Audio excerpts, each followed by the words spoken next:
Fox Sports. We are Fox. We are Florida.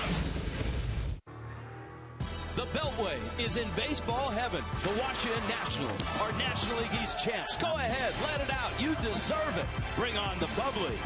And welcome to Miami. Don't get too comfy. The Marlins are still looking to add wins to a surprising season. A four-gamer starts tonight. Marlins Nationals.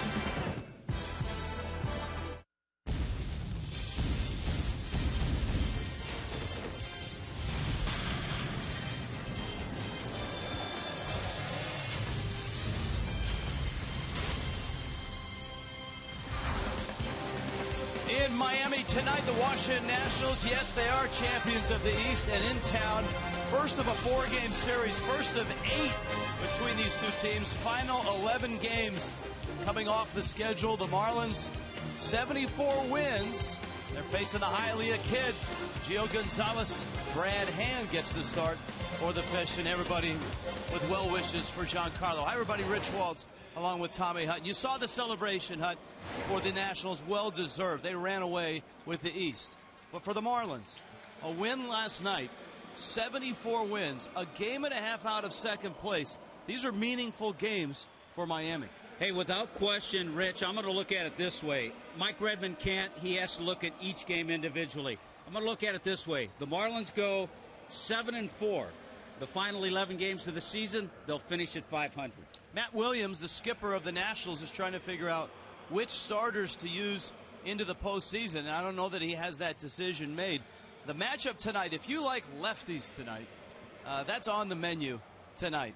And let's start with Brad Hand of the Marlins. Rich, I was going to say, if you like Chaska, Minnesota, you'll go for Brad Hand going tonight, who was absolutely tremendous against the Phillies at Citizens Bank Park his last time out. You see the number of innings, no walks. If you go back to Brad's last 2 starts, 12 innings pitched, he's given up 9 hits. He has not walked a batter in those last 2 outings. And I think he's trying to make a point here. He's trying to prove that he belongs in a major league rotation, and it looks like his last couple of starts, he means it. From Chaska, Minnesota to Hialeah, Gio Gonzalez for the Nationals. He might be one of those bubble guys in terms of rotation for postseason. Yeah, I think so. It's been an odd year for Gio. He's under 500, actually. He's 8-10 with a 3.79 ERA. But against the Marlins, look at that record, 5-2 and an ERA about 1.5. This is his last start as a 28-year-old. He turns 29 tomorrow, and he usually gets pulled in a lot of directions pitching here in his hometown. We'll see how Gio Gonzalez and Brad Hand go at it tonight. Yeah, Gio always seems to get up to face the Marlins. It's the Marlins and the Nationals. A 4-gamer starts tonight. Playoff picture clearing up. Nationals clinched 2 nights ago. Somebody else joined the party last night.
Washington and Miami.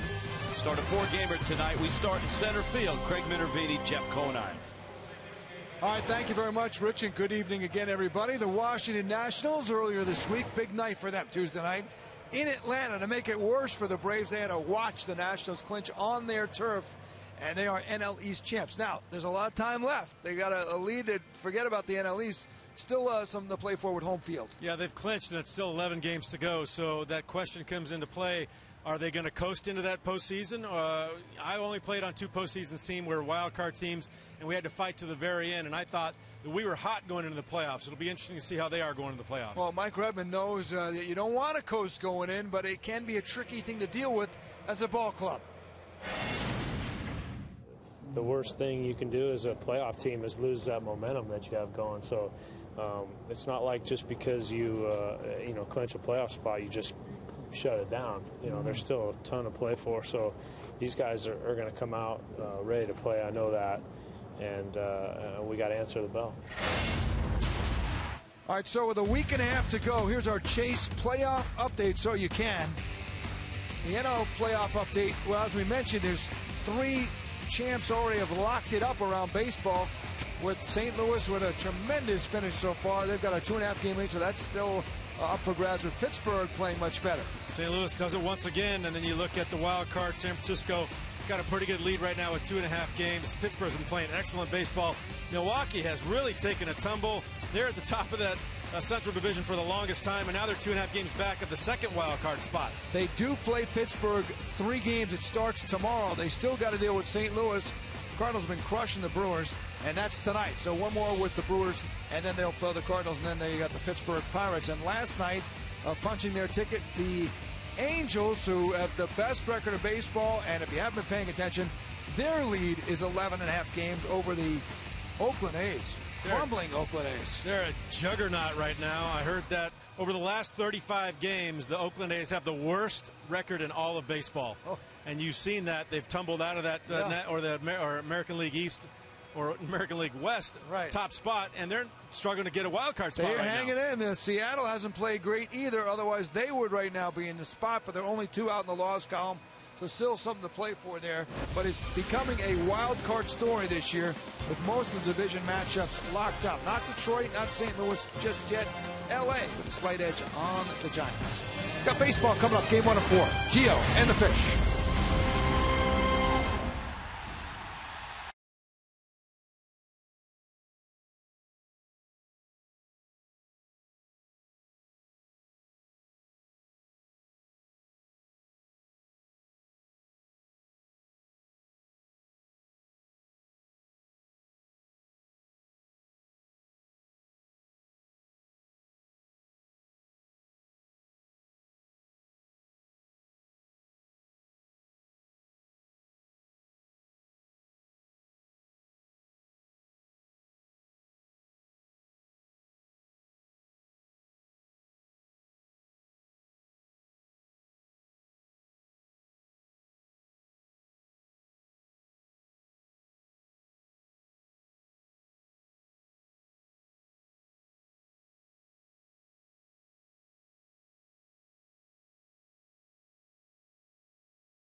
Marlins part It's the first of 4. The Nationals ride in with the flag of the East. Jam Lexus brings you the lineup. The National League East champs. Denard Span's had a great year in center. So is Anthony Rendon at third.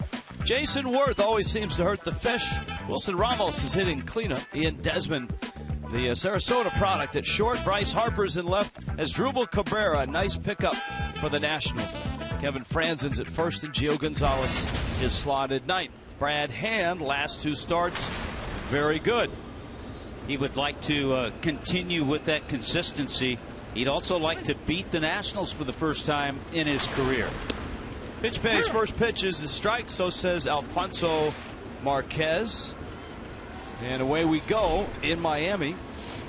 The Nationals last night dropping a game with a lineup that wasn't really dotted with a lot of starters. A 3-1 loss to Atlanta. The Marlins, of course, worked late into the night in New York to beat the Mets and take that series a 4-3 win last night. Span had just been terrific. 352 on base, 413 slugging.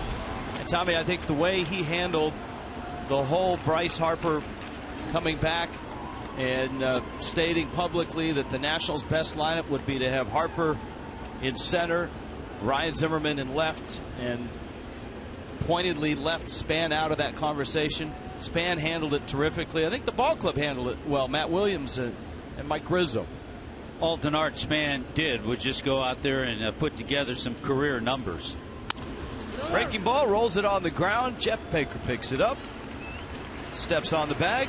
Now this is challenging, folks. Get ready. This is not your normal Miami defense tonight. All right, get ready to write this down. You might see a few changes. There's Yelich, Ozuna, Reed Johnson with another start in right field.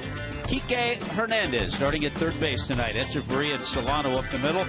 You already know Jeff Baker's at first base, and Salty is behind the plate. And here is Rendon. And we talked about Rendon on Marlins Live. The youngster out of Houston, Rice University, 6th overall pick in 2011. And he bounces one right back to Hand. Flips it to first in time. Brad Hand, 2 ground ball outs.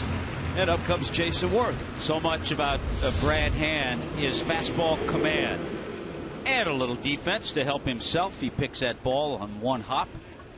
Yeah, Brad Hand has had 6 starts in his career against the Nationals, but he's yet to beat them in an ERA over 7. But if you look at the way he's pitched lately, the old saying, what have you done for me lately? He's pitched a lot better than he probably did in those games prior. Oh, you're right about that. He hasn't walked anybody in his last 2 starts, and that's a key. In the win over Atlanta and a tight 2-1 loss at the Phillies. Here is Worth, the former Philly. Looks just like he did in spring training. Got the full beard going, got the hair flowing as well. Worth takes down low. It's a ball and a strike.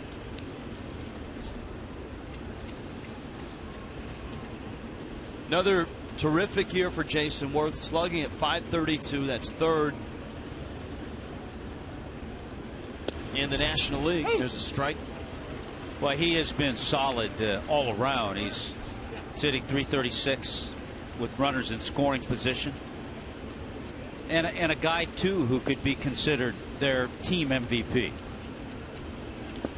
That one in the dirt. Hand trying to turn that one over, and it's 2-2. Matt Williams, another part of this puzzle in his first year. An outstanding major league player, 5-time All-Star, 4 Gold Gloves, and has handled a team filled with talent that has had issues and handled it all very, very well. Worth takes out, and it's 3-2. That slugging percentage for Worth, my bad, was from last year. His numbers this year not as robust as last year. Still very solid. I think the key, Rich, for Matt Williams in his first year as a manager, obviously he took over a club that is a pretty good club, and everybody knew that. A lot of people picked the Nationals. But when they got off to a slow start and things didn't go too well for them, he kept it together. And I think his professionalism as a player kind of rose to the top as a manager. Tapper over the middle. Echeverria, full flight, quick flip. Nice play. And Worth is out. 3 ground ball outs for Brad Hand.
Go places by AT&T U-verse TV. Find out what's possible with AT&T. Call 800-PICK-AT&T, mobilizing your world. By Checkers. Checkers has 3 favorites in one box. $2 shrimp and chicken bites and fries box. Only at Checkers and by your South Florida Honda dealers and sfhondadealers.com. Marlins facing Gio Gonzalez arrived with this lineup. Christian Yelich, Donovan Solano, and Marcell Ozuna in the 3 spot. Outstanding road trip for Ozuna. Casey McGee getting the night off. Jeff Baker hitting cleanup. Reed Johnson right behind him. Danny Echeverria followed by Jared Saltalamacchia. Kike Hernandez, the versatile one, is at third base. Brad Hand hits 9th. And there is a look at the 28-year-old Gio Gonzalez, who always pitches well against Miami. Oddly enough, he's had just 1 start this year against the Marlins. Jams Yelich and gets it to first. Gio has the first out. Yeah, see the defense behind Gio. In the outfield, you have Bryce Harper and Denard Span, Jason Worth, Anthony Rendon and Desmond on the left side. Asdrubal Cabrera at second. Kevin Franson at first base. And Wilson Ramos behind the plate. So probably the only regular you're not seeing in that defensive alignment is Adam Roach at first base. Donovan Solano now. Solano, you see his season numbers against the Nationals. What a series he had in New York. He was 7 for 12. Had 3 hits last night, 3 hits on Tuesday night, and a mere double on Monday night. And he fouls it back and out of play. You know, it's funny, you look at matchups against certain teams, and Donovan Solano in almost 100 at bats against the Nationals, a .306 batting average. That's a really nice pitch. Gonzalez coming in on the inside part. Gio Gonzalez working both sides of the plate, gets the inner corner just barely with a perfect pitch on a fastball. Nat Gio, what you got on him? Yeah, we'll check him out. Well, we've talked about the Hialeah kid, born in Hialeah, so With Gio Gonzalez, you get a little local flavor. He'll vary the curveball. The shape changes a little bit. And with 2 strikes, sometimes he'll elevate that fastball. Marcell Ozuna goes after a low fastball and fouls it out of play. Ozuna, an outstanding road trip and a real productive series in New York. 3 for 5 last night. Tapper to the left side, streaking across is Rendon. Fires across. That's only a 7-pitch inning.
Every Sunday for brunch and live music from noon to 3.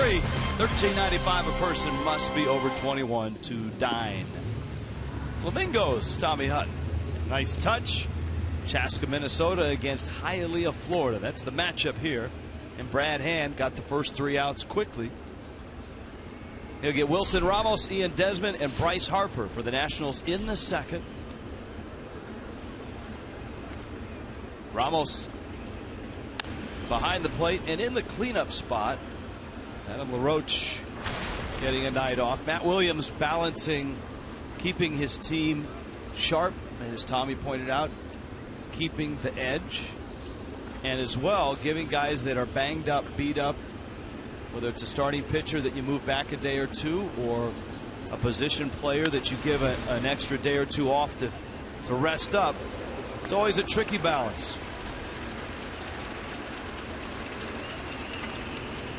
Marlins at Nationals tomorrow night. Hey, it's the final fireworks Friday of the season. It's a 7:10 start. Fans 21 and older can go to happy hour at the Budweiser Bowtie Bar from 5:30 to 6:30. After the game, fireworks display presented by Miccosukee Resort and Gaming. Go to Marlins.com for tickets. Ian Desmond. This has to really be a lot of fun for Ian Desmond. Of course, the Nationals tasted the postseason back in 2012. Seemingly had that division series won against St. Louis until the Cardinals had one of their miracle comebacks in the deciding game in D.C. But Desmond, an original draft pick of the Montreal Expos. And a guy that has come up through the ranks, been a really good shortstop, an all-star. And he swings and misses. There's on Grantland.com, Jonah Carey has a terrific article on the Nationals and how they were built. And Desmond, one of those Expo guys. All the #1 overall draft picks they had. Big, violent swing by Desmond. And there are 2 outs. Of course, they hard to miss on Harper and Strasburg. But to give the Nationals credit, other early picks, guys like Rendon or a Zimmerman or a Storin, they hit their mark on those guys as well. Yeah, Desmond will strike out a lot. That was number 179, but he'll hit some home runs and drive in runs as well. Here is Harper. 179 strikeouts, as a matter of fact, leads the major leagues. Harper goes after the first pitch. Hand got in on him. Johnson calls for it, and Ozuna catches it. Now that is another 7-pitch inning.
What a sunset in Miami. It's brought to you by H.H. Gregg. Night falling in Miami proper as the Marlins and the Nationals play a 4-game series starting tonight. The National League East champs against a team in the Marlins, Jeff Baker stands in, that would certainly like to add wins as they head towards the finish line. 11 games left, 8 of those games against these Nationals. Baker takes down low, and it's 2-0. 74-77. Obviously, they'll have to do it without Giancarlo Stanton. As you know, yesterday the Marlins announced that Stanton would not return. Doctors just felt it was too risky, and Baker gets his hands through and dumps one into left field. Jeff Baker with a base hit to lead off the second. Well, I'll tell you what, Jeff Baker in his nice career has hit right at a 300 clip against left-handed pitching. So no holding back on that swing there. A solid line drive for a base hit. That makes him 2 for 7 in his career against Gio Gonzalez.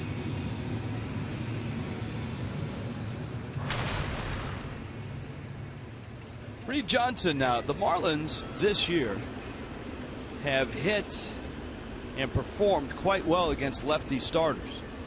I think Jeff Baker's been a big reason why. Johnson swung the bat well on the road trip. Nice to see Reed get back on track after getting regular at bats. Yeah, he's getting some regular reps. He's started in right field, so all of a sudden I'm sure he feels a lot more comfortable up there too. Johnson cracks one in the gap, right center field. Span after, won't get it. It goes to the wall. Racing around third is Baker. On his way home. Throw to the plate. He's in there. And the veterans team up to give Miami a run. The two veterans who have been exceptional against left-handed pitching in their careers. The same holds true for Reed Johnson. And he didn't hold back either, showing some opposite field pop. Even Denard Span couldn't get up with it. There's a fastball out over the plate. Span not playing real deep, but he couldn't catch up. And the good news, it stayed in the ballpark. That allowed Jeff Baker to score. He got a pretty good jump and a good read as he rounded second base.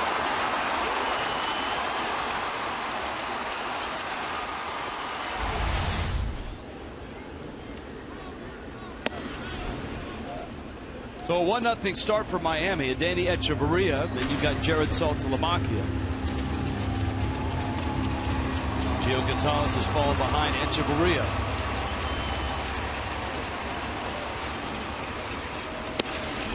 Up and in.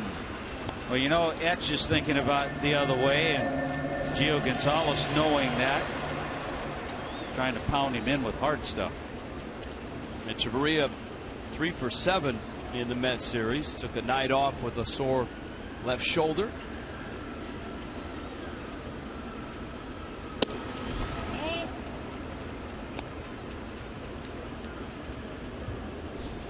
Three and 0.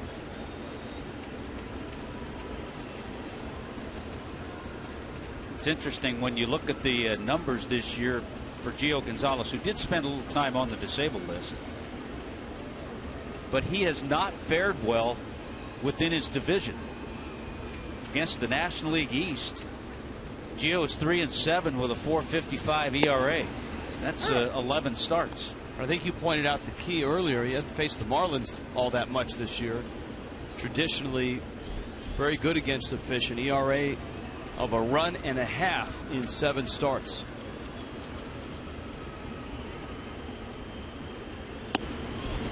Echeverria trying to shoot one to the right side.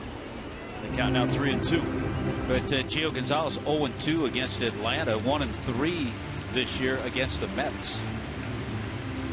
But a 2-time All-Star, 2011, 2012. One of those years for Oakland, the other for the Nationals. And Echeverria swings and misses. And Reed Johnson still out there at second base. Big strikeout for Gonzalez. This October, history will be made. Baseball's postseason moves to America's new sports network. Fox Sports 1, your new home for baseball's National League Division and Championship Series. And it all begins this October.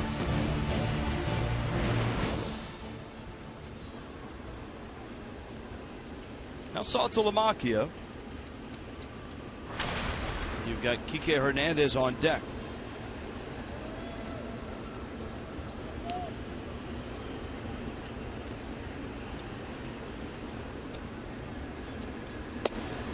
Salty with just 82 at bats this year against left-handed pitching, hitting a little over 200. A couple of his 11 home runs against lefties. Johnson at second. And Gonzalez against these right-hand hitters, working up and out. Well, we talked about that in the scouting report. He will elevate that fastball.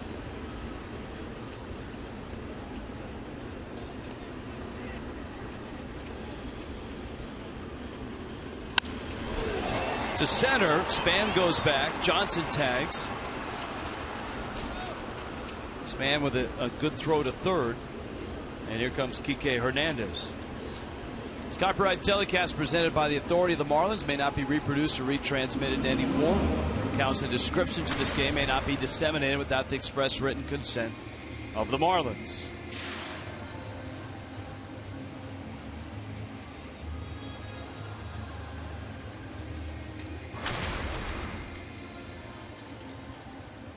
Kike Hernandez. Now first base is open.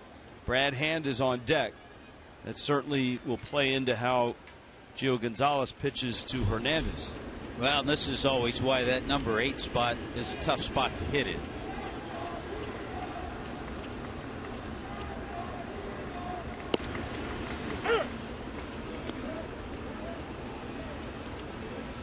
Psychologically, it can tie you in knots. Some guys will go up there in this situation in that 8 spot and they'll try to guess backwards. Just guess the opposite of what you might get in another situation. So far he's seen breaking ball for strike 1 and then a ball up, a fastball for ball 1. Hernandez, a real intriguing player, a guy that has skills all over the diamond defensively. Was having a great year in AAA and then got up to the Astros ball club. Into center, Span makes the catch. Marlins have a run. Reed Johnson knocks home Jeff Baker. And it's 1-0.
Miami Marlins Béisbol en español está disponible por SAP.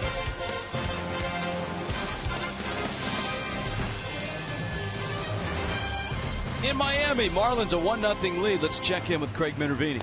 Rich, I just spent about 20 minutes and I missed the very beginning of Giancarlo Stanton's press conference with the writers. He did not want to be photographed, but I'm going to tell you, he looked amazing. That big puffy picture we saw the other day, which was incredible progress, is down at least 50%, if not more. Almost, I won't say flat, but close to it.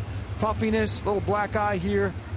Spirit's unbelievable. He said, look, it could have been a lot worse. I don't have a wired jaw. I didn't fracture the orbital bone up top, although I do have fractures in the area.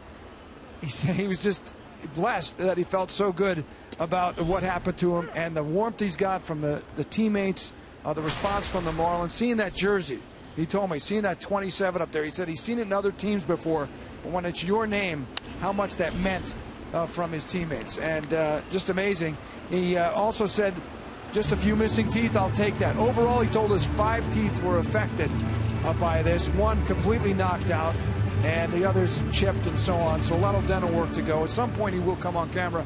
I'm telling you, he looked good enough where I'm surprised he didn't go on camera. It was that impressive. Sound coming up later in the show. We did roll on it. Again, out of respect to him, he didn't want any video taken of him.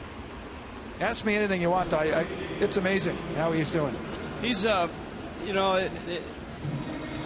through what the organization went through over the last 8 to 9 days since that happened.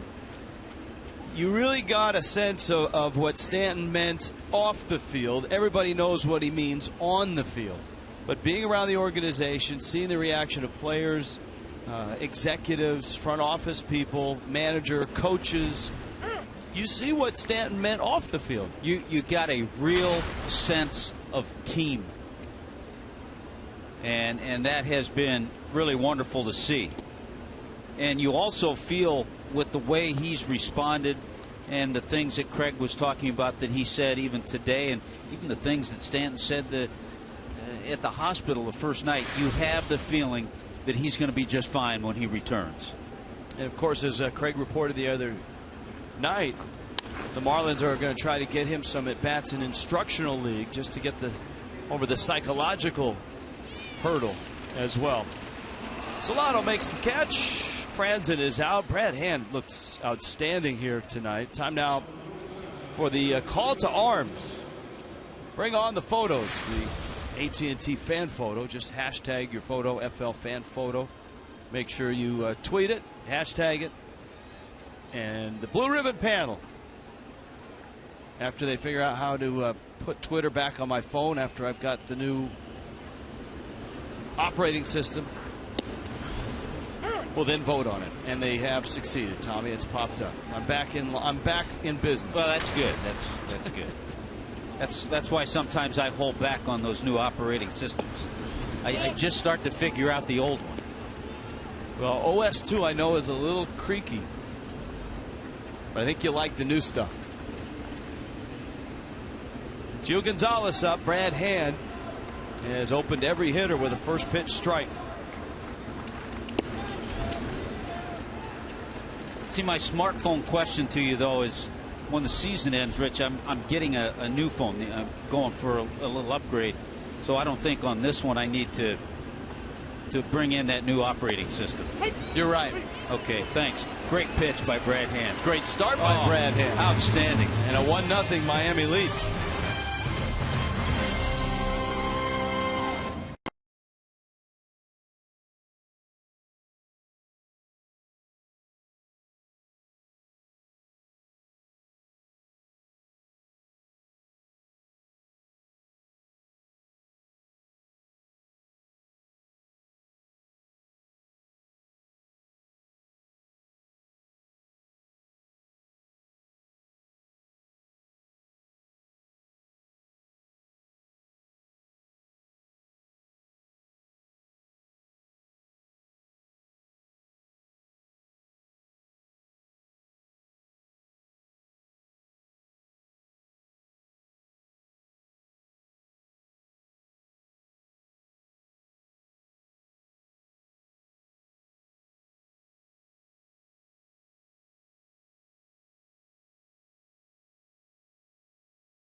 Four-gamer starts here. Miami has a 1-0 lead. Palmetto 57 Nissan leaderboard. Certainly no question who leads the East. But in Major League Baseball, best records: the Angels, the Orioles. Great year to be a Beltway baseball fan, isn't it? And then the Dodgers. 3 teams tied at 84 and 68. And Giancarlo Stanton is still in the MVP discussion, as he should be. And well, he should be. That's right. Jason Stark had a nice piece today.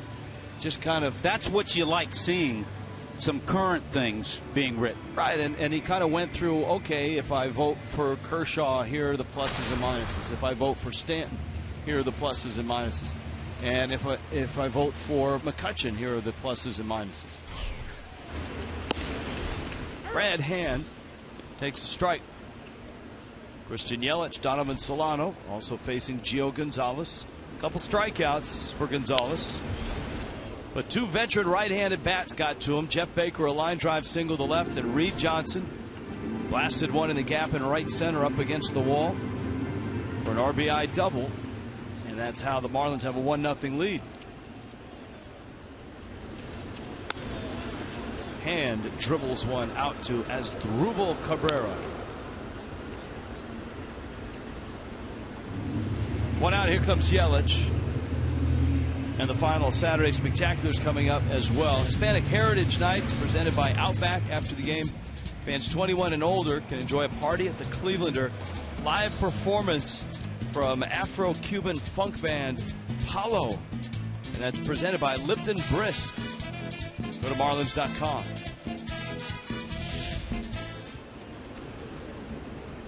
Here is Christian Yelich. Yelich bounced out back in the first. Yelich having an outstanding year, and his success against lefties has been very, very good. He had a hit against a lefty. Breaking ball misses away. Yeah, Edgin came in to face one batter, and it was Christian Yelich, and he doubled. Doubled in a run. Big run. The Marlins beat the Mets 4-3. Yelich check swing, and another comebacker. He bounces that one back to Gonzalez just like he did in the first inning. It's always frustrating for a hitter when you try to check that swing. You know it's not the pitch you were looking for or wanted, and then you make contact and the ball goes fair. So a little frustration from Christian Yelich. Goes after it right about there. He's thinking this is not the pitch I want, and he can't hold the bat back enough.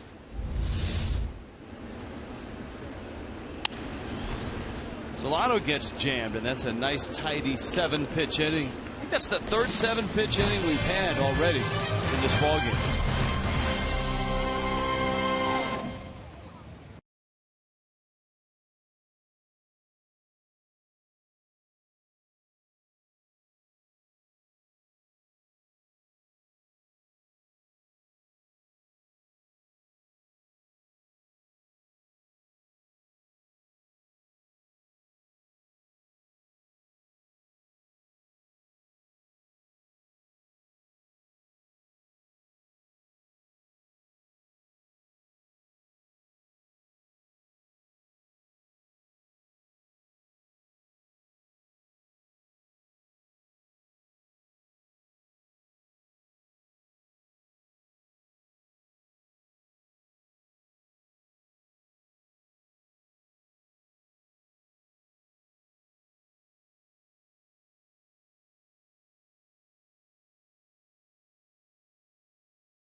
Marlins on top.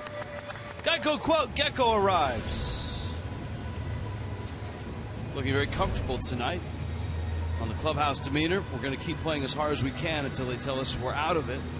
That quote from Christian Yelich. The Marlins now at 74 wins. They are 7 out of the wild card. The Giants have a 2.5 game lead in the first spot in the wild card, and they're still trying to chase down the Dodgers. The Pirates are that second wild card team. Milwaukee has fallen 2.5 back, and you can see the Braves at an even 500. And I think that the Braves, for the Marlins, are a team that they're gunning for right now in these last 11 games. Atlanta certainly has had a rugged and rough September record-wise. Span, top of the order's up.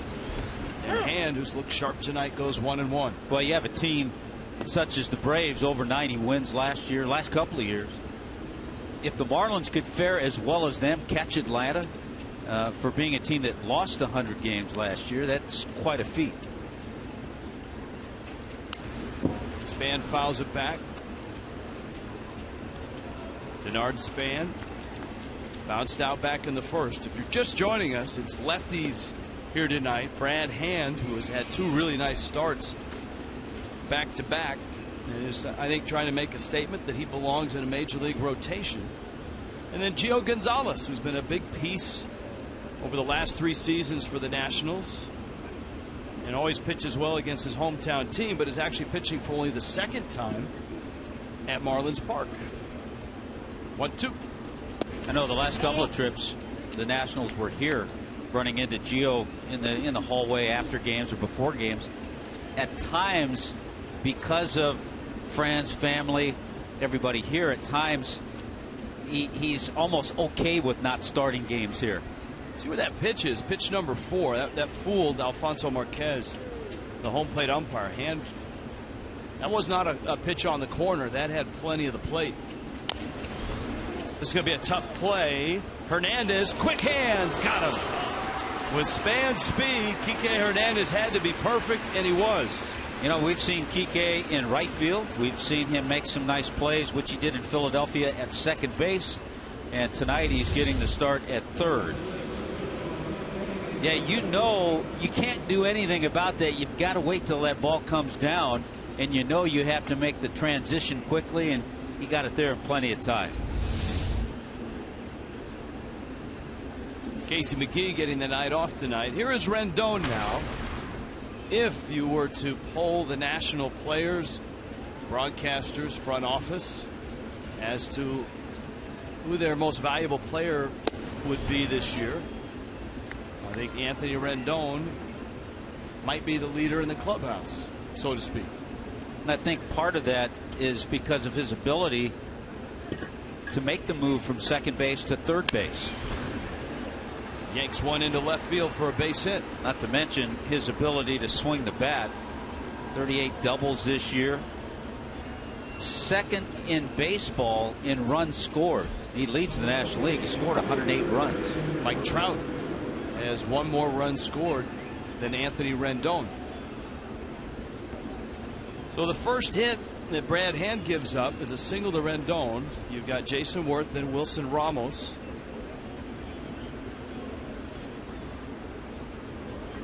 Rendon always was one of those guys when he first arrived.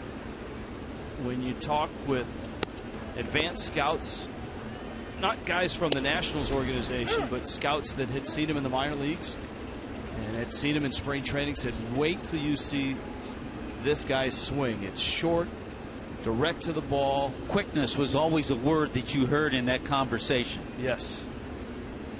And I think everybody expected big things out of him, and he has delivered.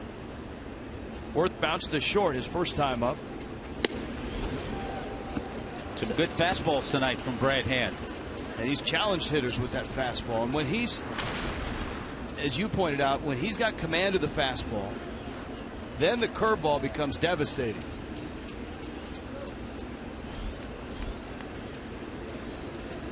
See, 94 is where he is topped out.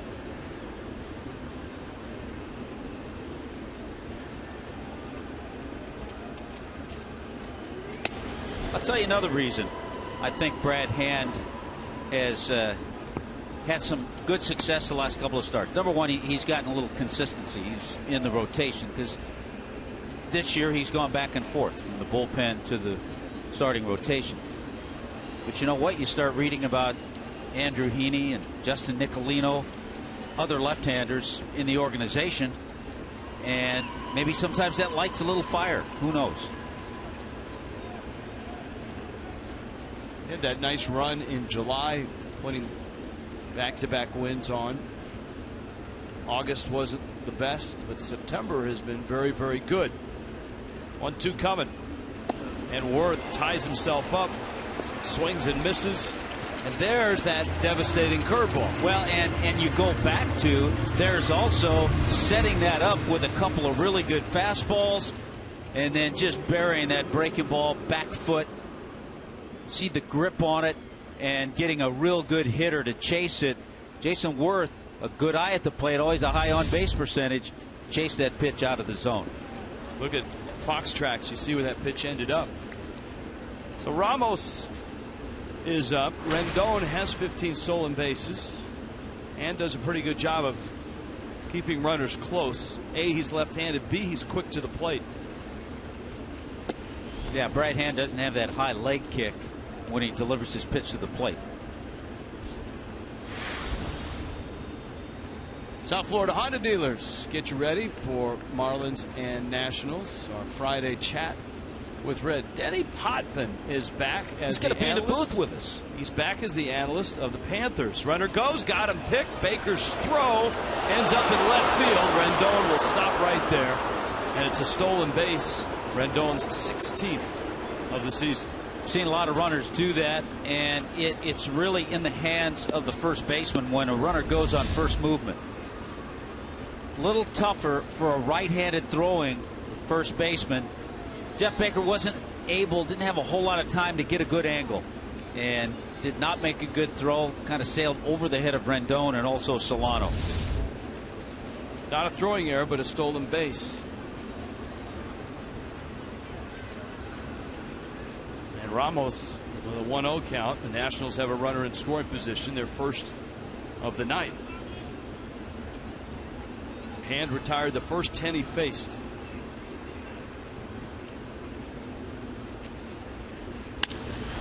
That one's crushed center field. Ozuna back turning, looking over his head, off the wall. And Rendon will score. The Nationals have tied it on a long double from Wilson Ramos. That's another guy that's been solid and steady, with the exception of a couple of times on the disabled list. They need Wilson Ramos behind the plate catching and also driving in some big runs. He's done that, hitting about .340 this year with runners in scoring position. Poor throw wouldn't have made a difference. Rendon would have scored from first base on that. Desmond now, and Hand trying to get out of this inning without any more damage. Desmond took some mean cuts in the second, struck out. Another big rip, fouls it off. I was surprised when I saw that his 179 strikeouts leads the major leagues.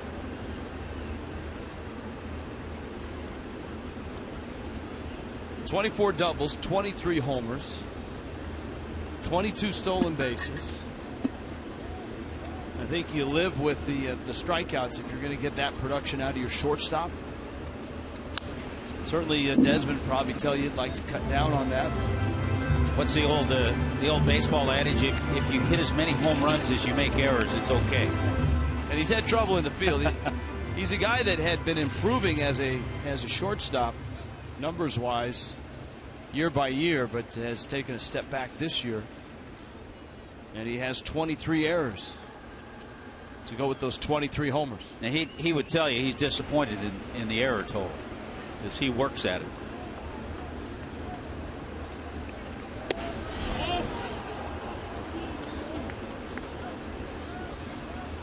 Toyota trend. Most runners on base for plate appearance. Desmond, Casey McGee on the top of that list. That speaks to Christian Yelich and Giancarlo Stanton and their ability to get on base and get in scoring position.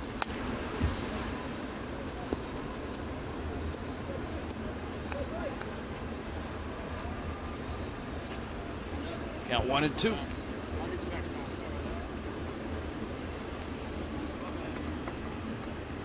Remember, there was a time that Brad Hand, after an ankle sprain, pitched some games this year in the minor leagues. He had 6 starts. Bouncer into right field. It's a base hit. Charging is Johnson. Round third, Ramos. And Johnson up with it, but no throw. And the Nationals have a 2-1 lead. Ian Desmond with a 2-out single to right. My first reaction when that ball went into right was Stanton's going to have a good shot at him. Yeah, a fastball up, and Desmond stays on top of it.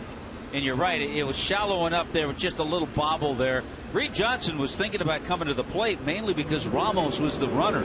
He doesn't have great speed, but once he bobbled, that was out of the question. You're so accustomed to having Stanton out there and having that terrific arm. And that's a play he makes quite well, you know, coming in on the ball, charging, and then throwing to the plate. Let me go even further and say if Stanton is out there, he might not even be sent by Bob Henley, the third base coach. I would agree with you on that. And that's one of the things that in that Jason Stark article he pointed out about Stanton. Should a guy be penalized for missing the final 2 weeks, so to speak, well, of the time season. out a minute. Clayton Kershaw missed the first 3 weeks of the season. Hold on. Cool your jets. Okay. But as Stark pointed out, see, you got to wait for the punchline. You'd be tough at the comedy club, I'm telling you. The punchline from Stark was the guy played in every game up until he got hit in the face with a baseball, so you can't question his durability. That one's going to end up in right field. Johnson has it. Desmond's going from first to third.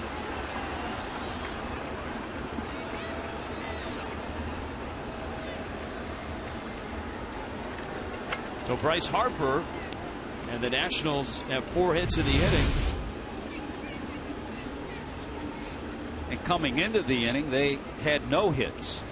So location of the fastball is where Brad Hand has gotten hurt this inning.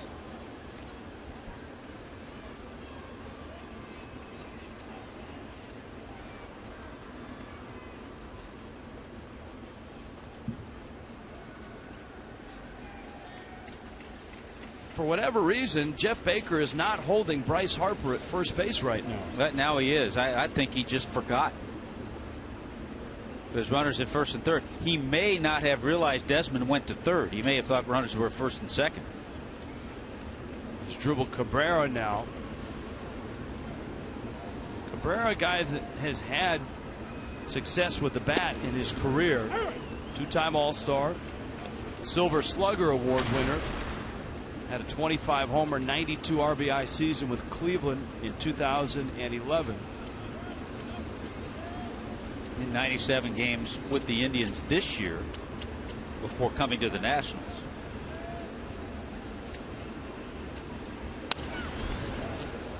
And a versatile guy who they can plug in a lot of places. A shortstop by trade. And a switch hitter.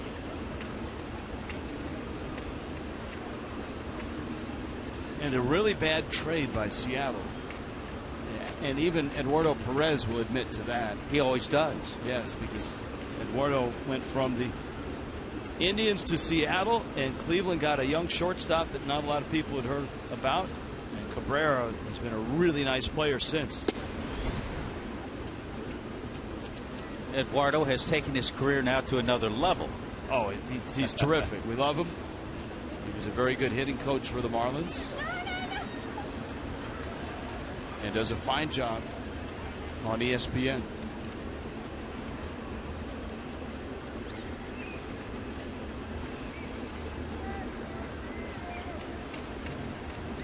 One, two. Into right. Solano won't get it. That falls. Another run is home. The Nationals aren't really tearing the cover off the ball, but they're getting timely hits. And a 1-0 Marlins lead has disappeared rather quickly. There were some base hits that were on pitches that weren't great pitches. This a much better pitch, but it was up. And you get it up and you just get in a little trouble on that breaking ball. It was in. Cabrera didn't hit it all that hard, but dropped it in the right spot. Chuck Hernandez out to talk to Brad Hand. 3-1 Nationals on top. If there's one thing that has troubled the Marlins starters this year, it has been the big inning, and at times the inability to get out of that big inning. For a time early in the year, Tom Kohler had some issues. He seems to have gotten past that. Nathan Eovaldi has had big inning issues. Here's Franzen, veteran bat. Also a versatile player, and also pokes it into right field. Another hit for the Nationals. Another run across. And the ball kicks away from Echeverria. Coming home is Cabrera. Throw to the plate. He's safe.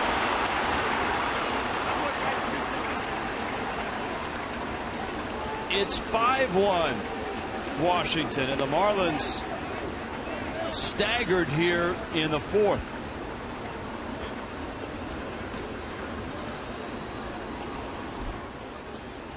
Well, the Nationals have been doing what you hear the term first and thirding the Marlins to death. Every base hit has sent that runner from first base over to third. And then the bad part about this play, the throw gets away. It'll be an error charge to the right fielder, Reed Johnson. It's a hit and an RBI.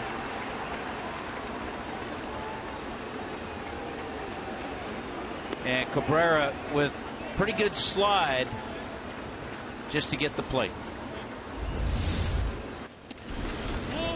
Gio Gonzalez at the plate now. 5-1 Nationals. Boy, this game has changed in a real hurry.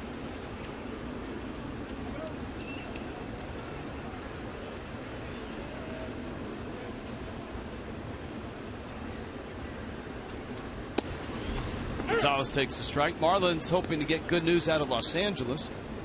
That's where Jose Fernandez is being examined to determine whether he can start his throwing program on October 1st. Marlins should hear in the next day or two whether he's cleared to start that throwing program. That long progression back from Tommy John surgery. Well, we saw Matt Harvey, what was it, 11 months after his surgery, throwing at a throwing session at Citi Field the other day.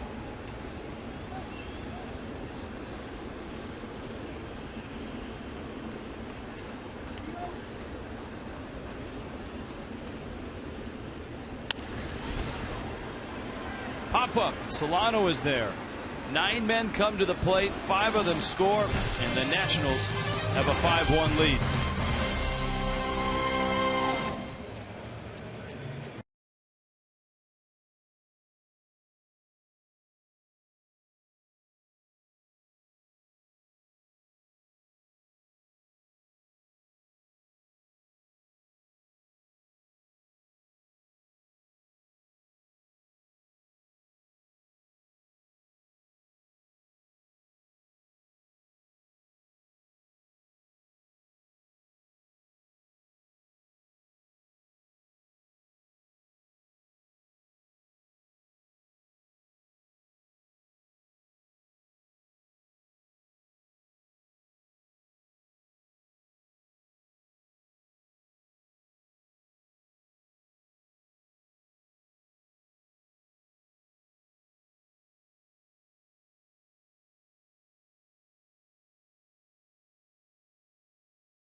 At Marlins Park, as we go to the bottom of the 4th inning, a little while ago, Giancarlo Stanton, after the ball game started, met maybe for about 20 minutes with the media. Did not want to be photographed on camera. We did catch the audio. Here's an update on how he's doing. He looks great. It's been pretty crazy in terms of just bouncing around everywhere, getting all the information I need about how to get better and you know what to do from here. So. I think I've done all right with it, though. I've had full days, and you know the feedback from people have been great, of their support and help, and it's been good. And he wants to thank all of you, people like this fan here, for your warmth and support. The tweets, the messages on Instagram, his teammates. You see here the get well cards. It means a lot because, as Giancarlo told us tonight, it's not about being a baseball player. It's not about hitting his 37 homers and the MVP. It has nothing to do with that. It's just about life, he said, and to feel that warmth. And sometimes people don't say what they feel about you. You don't know what they think about you until you face some adversity, something happens in your life. So he felt that from everybody around him. He told me he felt very fortunate considering where the ball hit him. His big scare was if he fractured his orbital area and it was shattered. He did fracture bones up toward there, but it wasn't shattered. no vision problems. We'll have more coming up during the game. One other note, Jason Hayward did reach out to him, kind of go through the process of recovering from this kind of injury, and Stanton said absolutely he will be using some kind of cover when we see him next time on the field. Hayward, Craig, last year hit broken jaw. Yeah. And was able to come back and play. That happened, I believe, in August, so he had a lot more time to get back. Ozuna on a terrific play there by Franzen, who scrambled and made a backhand stop. Franzen saying, well, if I got to play over here instead of Adam LaRoche, I'm going to make an Adam LaRoche play. And there's a terrific pick by a very versatile player, Kevin Franzen. I think one of the other things, and Craig can attest to this, I don't think Giancarlo wanted to do any on-camera stuff or anything like that. He just didn't want to take attention away from the team. He kind of wanted to come in and out, just meet his teammates, and I think that's one of the reasons. Craig, what do you think? Yeah, well, yeah, I thought that myself too, Tommy, but then someone asked him about it, actually, even after he finished, because I'm telling you, you would not believe how good he looks. And he said basically said he's a little vain about that tooth that's gone. Just to the left of his big tooth, left side of his face, there's a little swelling there too. He's got black eyes, and so he said not yet on that one. But I'm telling you, if you saw him compared to the picture even that he put out, that puffiness is I mean, it's hardly there. I know there's and another thing he said that was interesting is he's not cleared to fly.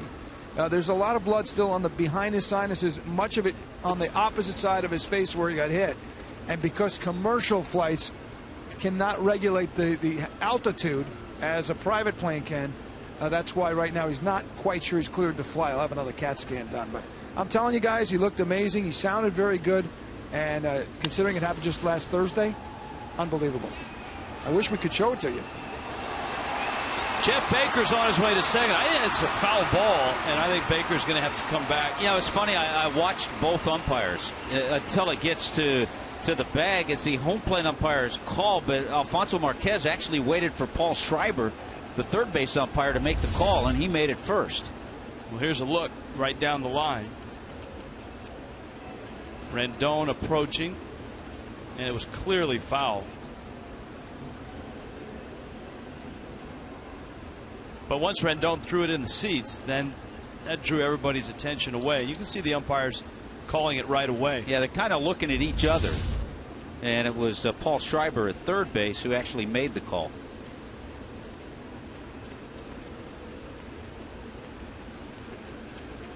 So Baker climbs in, 2-2. Stroked into left center field. Span dives. Got it.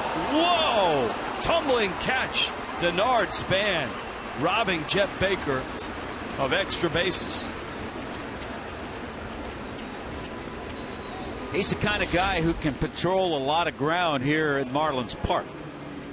And a good jump, he lays out and hangs on. A lot of times, laying out and making a catch like this is one thing, but hanging on to it and the ball not popping out of the glove is another. And he did both things. Stuck the landing as well. Reed Johnson, RBI double. That the shining moment for the Marlins in this ballgame. A 1-0 lead. Brad Hand was sailing.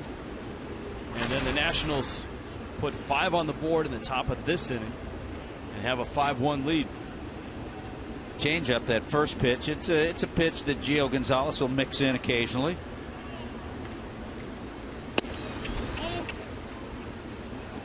You know, that 2012 season for Gio Gonzalez, we're talking about one of his all-star years. He finished third in the Cy Young voting that year. 21-8 with a 2.89 ERA.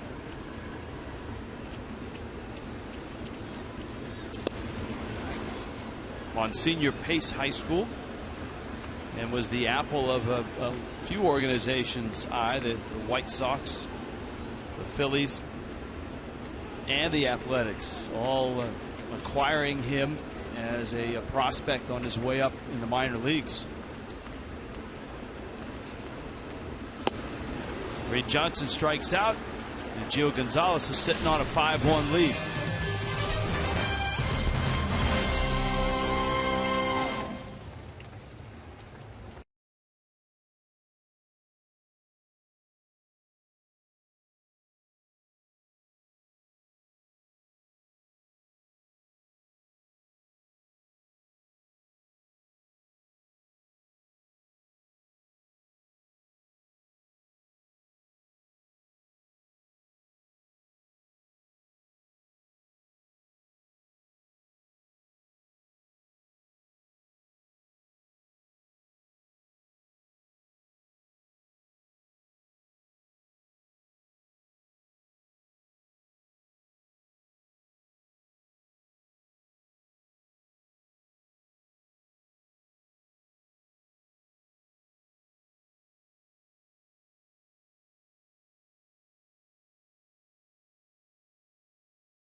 Sports Florida is brought to you by Palmetto 57 Nissan and Palmetto 57 Volkswagen. Home of your money back guarantee. By The Equalizer in theaters September 26th. And by MCCI Medical Group. Call us to schedule a visit to keep your nearest MCCI center. MCCI Medical Group, keeping you healthy. Healthy and happy. Nice shirt. I like that. Wonder who bought that for him. Brad Hand on the mound. Things were going well for Hand. He had retired the first 10 before Anthony Rendon singled, stole the bag. Hand got the second out of the inning, and then it all went haywire from there. 5 consecutive hits, a throwing error, and all of a sudden it was 5-1 Nationals. And here is Span leading off the 5th. So an opportunity for Brad Hand here with just 59 pitches to try to get it back together. And the main problem last inning, as we talked about, was fastball location. Watching the progress of Ryan Zimmerman, the Nationals are hopeful that the hamstring continues to get better. In fact, Zimmerman may be watching this telecast. He's up in Vieira, Florida, the spring training site. Zimmerman saying it feels about 80 to 85%. Everything feels good. Yesterday, 4 for 8 in an instructional league game. And so Zimmerman really was the think back to when the Expos moved to D.C. Zimmerman, a first-round pick out of Virginia, a guy that was the pillar that they started to build. Jim Bowden was the general manager back then. Started to build the franchise around. It wasn't easy. They added pieces as they went.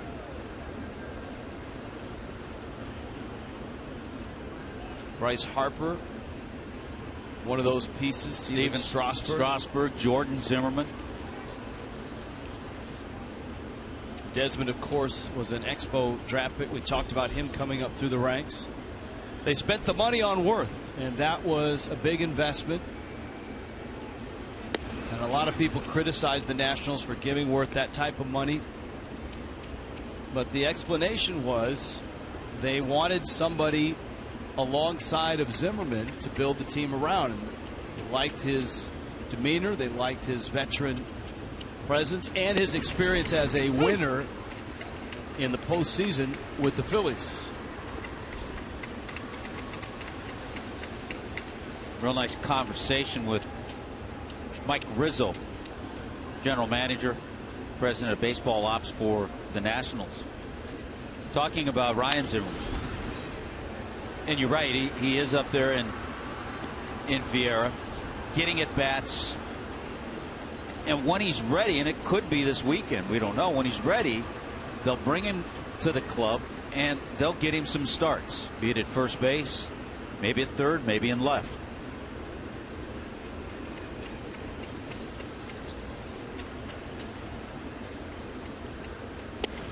The question from that point is, where do you play him in the postseason? Rendon has been outstanding. Cabrera at second, a very nice compliment. You've got Harper in left. Don't think you want to take Span out of the lineup. I would think the way you would get him in, if he's swinging the bat well. Another hit to left for Rendon. And it's not going to be for Rendon. If you get him in, it would be against maybe a tough left-hander. If you're facing a club in postseason that has a tough left-hander, a Clayton Kershaw, let's just throw that out. Maybe in left field for Harper, maybe at first base for LaRoche. The best case scenario for the Nationals is that Jason Worth and LaRoche and Rendon get to the World Series, and then you could actually DH him in the games that are in American League parks. But obviously, I'm sure they would love that scenario. Obviously, as the Nationals learned in 2012, it ain't easy to get to the World Series. Worth tees off on one. Ozuna isn't going to get this one. That ball up against the wall. Rendon races round third, and Jason Worth knocks in his 81st run. And a long night gets longer for Brad Hand at 6-1. Boy, all of a sudden, just not fooling anybody with the fastball. He made Worth look pretty bad his first 2 times up, but a very hittable fastball. You mentioned the over 80 RBIs, 81 now. The Nationals, the only team in the major leagues that have 4 players with 80 or more RBIs. So they've really kind of spread the wealth. Worth has he and Chase Utley have similar swings from different sides of the plate. Short and violent.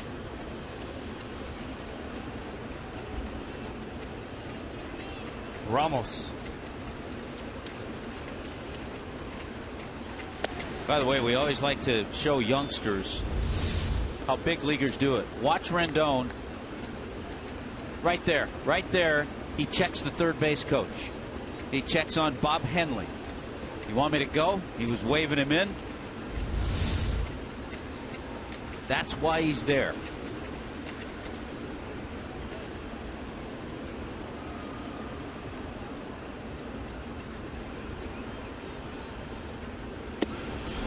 Ramos takes down low. Marlins bullpen stirring. Anthony DeSclafani. Tough night for a ball club that landed in Miami about 4 in the morning. And heads probably didn't hit the pillow till well after 5. The Nationals were traveling, but they came in from Atlanta. Bouncer to short, Echeverria. And he gets the out. Ramos is out. Holding second is Worth. I think theirs was about a 2 a.m. arrival, from what I heard. Tomorrow's Tilt brought to you by Checkers. Now, if you're into remodeling, this is a great matchup. This is a great matchup. You've got Pfister against Kohler. So I don't know what you want in terms of kitchen sink, faucets, shower head. If you want to go Kohler, that's good stuff. If you want to go Pfister, they have a good reputation. So take your pick.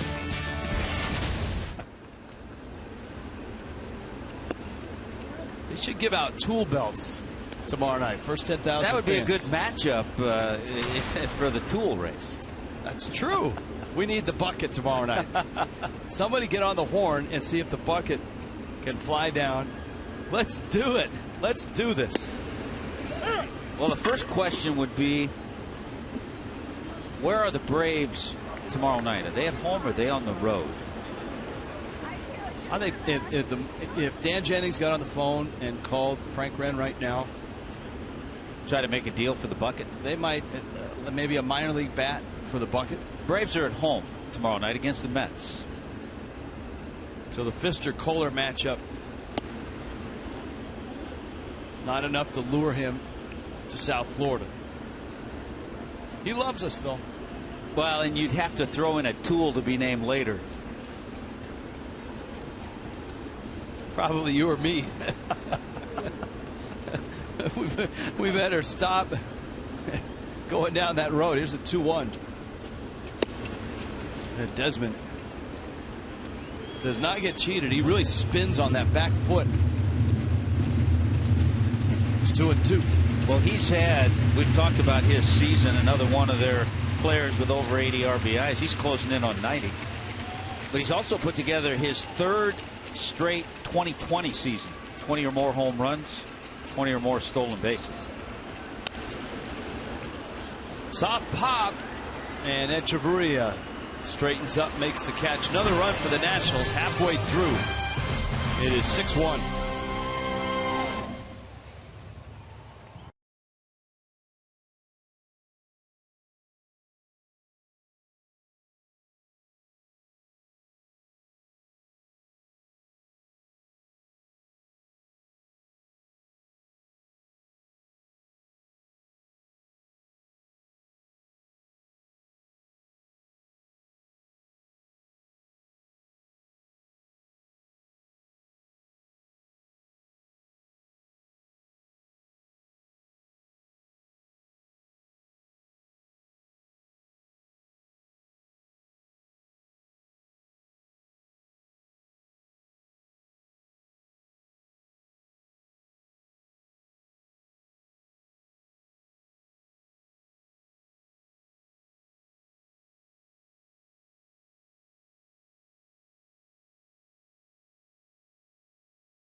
The Marlins 6-1. You saw on the road trip after Giancarlo Stanton went down, the Marlins put his jersey up in the dugout each and every day. It meant a lot to Giancarlo Stanton, who talked with us off camera earlier tonight. That was awesome too. That was really cool. I've seen it done before, but then yet again, I've never put it. You never think yours would be there. So, the support from the team's been unbelievable. Takeaway, even if I didn't say a word to any of them, which I did, I'd still would have been fine seeing the support by what they said and the actions after, and just seeing them today. I mean, you see a face of happiness to see someone, and you see the difference of more like a relief that you're so happy that to see someone, and you go from the pain and happiness all at once. It's really cool. And that meant a lot to him. All the response from the teammates, from fans on Twitter. You see the signs here. Look at this one. Get well and get better soon to the NL home run champ. He might hang on to that as well. That picture, by the way, you saw was from the press conference tonight, taken from his better side right now, which is the right side. Giancarlo told me that 5 teeth were affected, 1 completely knocked out, 2 or 3 about 30 to 50% chipped, and the one he lost right on that left side. So he's going to wait for a few days before he talks on camera, I think, to the media. But it was good to hear him, and it was a good 20-25 minutes. Very heartfelt. In the air, into shallow right. Asdrubal Cabrera is there, makes the catch. Nice work down there, Craig. Rich, I think, and Craig, I think it all goes back to our many conversations we've had with Mike Hill and Dan Jennings about putting together and changing the makeup of this ball club and changing the atmosphere in the clubhouse. And I think it all goes back to that, and you can see what a great team this has been as far as unity, and it really all came together. You don't want to see it happen because of what happened to Giancarlo, but I think we've seen it, and we saw it even before that. Saltalamacchia swings and misses. It's a ball club that has had to deal with adversity this year. The Jose Fernandez injury was devastating. Rookie of the year out for the season. Saltalamacchia flares one into right center. It nestles in for a hit. Kike Hernandez coming up. Speaking of Jose, first 12,000 fans are going to get one of these, a Jose Fernandez bobblehead, and that's on Sunday. So the Marlins on Sunday giving away Jose Fernandez bobbleheads. You can do the 4 for $54 Pepsi pack. Roberto Clemente Day as well at the ballpark. Kids can run the bases after the game in the Diamond Dash. Marlins.com for tickets. Certainly the headliner there, though, is that Jose Fernandez bobblehead. Craig? Yeah, and some news today. Mike Redmond saying Jose's going to go to the doctors either today or tomorrow and get the official word, and this is great news, that he'll be able to throw October 1st, his first time throwing. So we'll see. He should find out. They're expecting that, by the way, but October 1st could be the day he starts his return. That's good news. It is. Marlins are hopeful that All-Star break 2015, he's ready to go. Hernandez shoots one over to Cabrera out there. No throw to first. And that's going to be the end of the line for Brad Hand. You see DeSclafani ready to go in the pen. Kike Hernandez bouncing into a fielder's choice. And Ed Lucas will take the at-bat against Gio Gonzalez. Well, you had hoped, especially with the way we had talked about how Brad Hand has pitched so well his previous 2 starts. Now, control, here's where it becomes a fine line. He didn't walk anybody tonight, but his control in the strike zone wasn't where he wanted it to be, because a lot of the pitches hit, fastballs, middle of the plate, gave up those 5 hits and 6 runs in the 4th inning. So, yes, you can say he's gone 3 starts now. He hasn't walked anybody, but the control in the strike zone wasn't where he wanted it. Lucas here with 2 outs. Has fared much better against lefties this year, hitting .324. Lifts one in the air to shallow right. Worth charging in, makes the catch, and Miami is done in the 5th. All Washington and Gio tonight.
All Nationals tonight, except for the brief shining moment where the Marlins had a 1-0 lead. 6-1 Washington with Jeff Conine, Craig Minervini, and Tommy Hutton. Rich Waltz with you.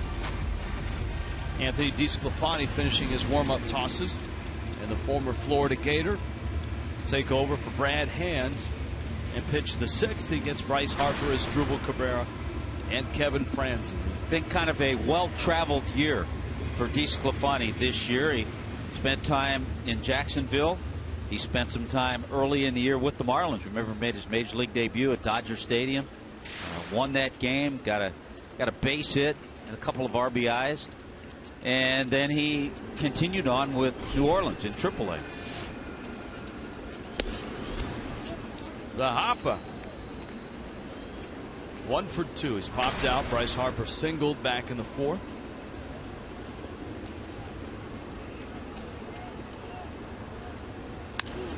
It speaks to the depth, and as Jeff Conine described it in Marlins Live, how complete this team is, that the Nationals have clinched already and laid waste to the Braves, and they've done it without an average year from Bryce Harper. Well, he missed a lot of time. Remember, he was on the disabled list with a thumb injury. So Harper's just played a little over 90 games. And that hasn't seemed to bother the Nationals much at all.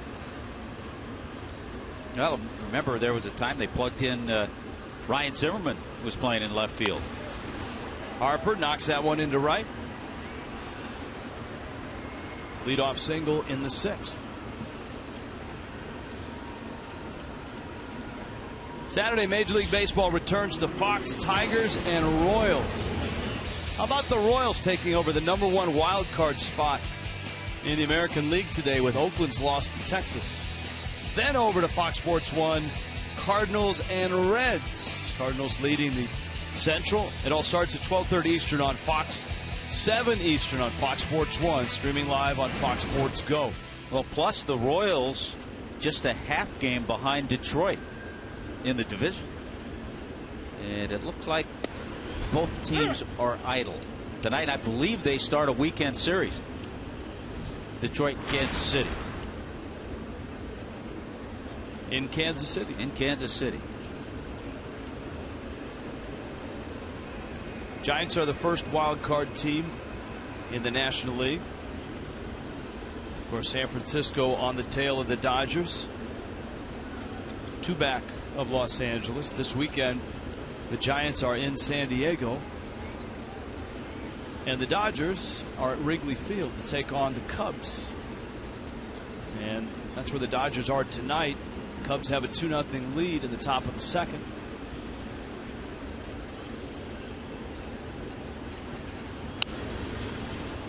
That one fouled back. Well, with Jose Fernandez in Los Angeles, maybe he had a chance to go out and see a game in Anaheim, because the Angels were able to clinch with the best record in baseball. That was last night. And see that run of 20-7. The Marlins got a taste of that. Yeah, they did. Marlins lost 2 of 3. They got a taste of Matt Shoemaker.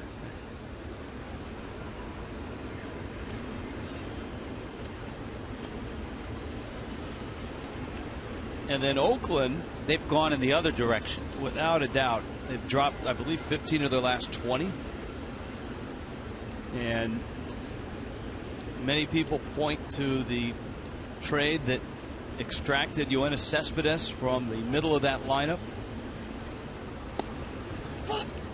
Swing and a miss has dribbled Cabrera. And we apologize that we have such great audio around the plate.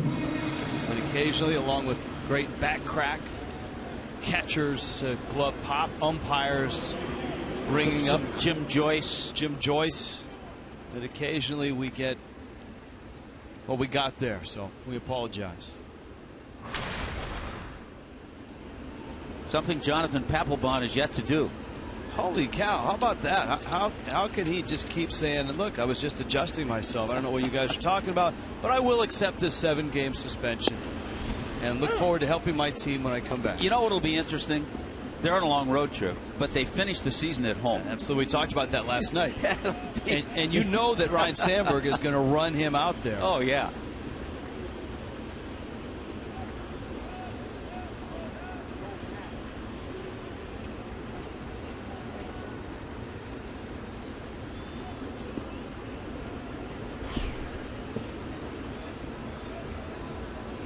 Nationals and Marlins tomorrow, 6:30 start. Marlins live.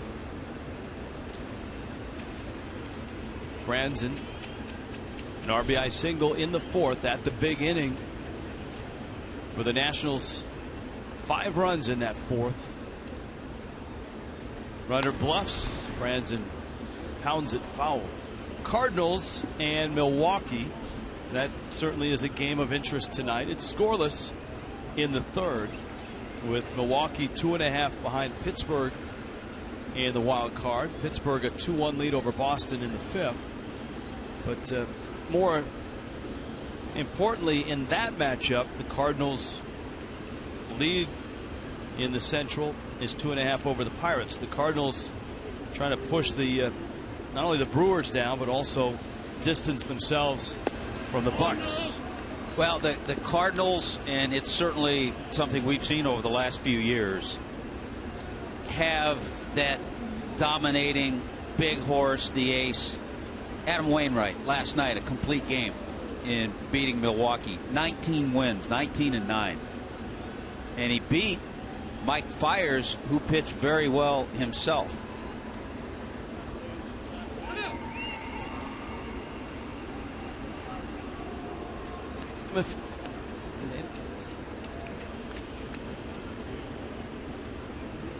Fiers in his 7 innings gave up just 3 hits, a couple of runs. One of those was unearned.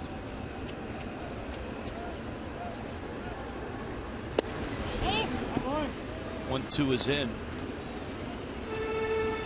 And it's 2-2. I think the hardest part for young pitchers, as we watch Anthony DeSclafani work, is as their minor league season goes, they're on a regular rotation. They're working every 5th day, getting their reps in a routine. But getting to the major leagues, not in the rotation, and working occasionally out of the bullpen, it's a little harder to get some consistency. Good pitch there Franson just fought it off. Franson, a professional hitter. He lines it into left just over the glove of Kike Hernandez.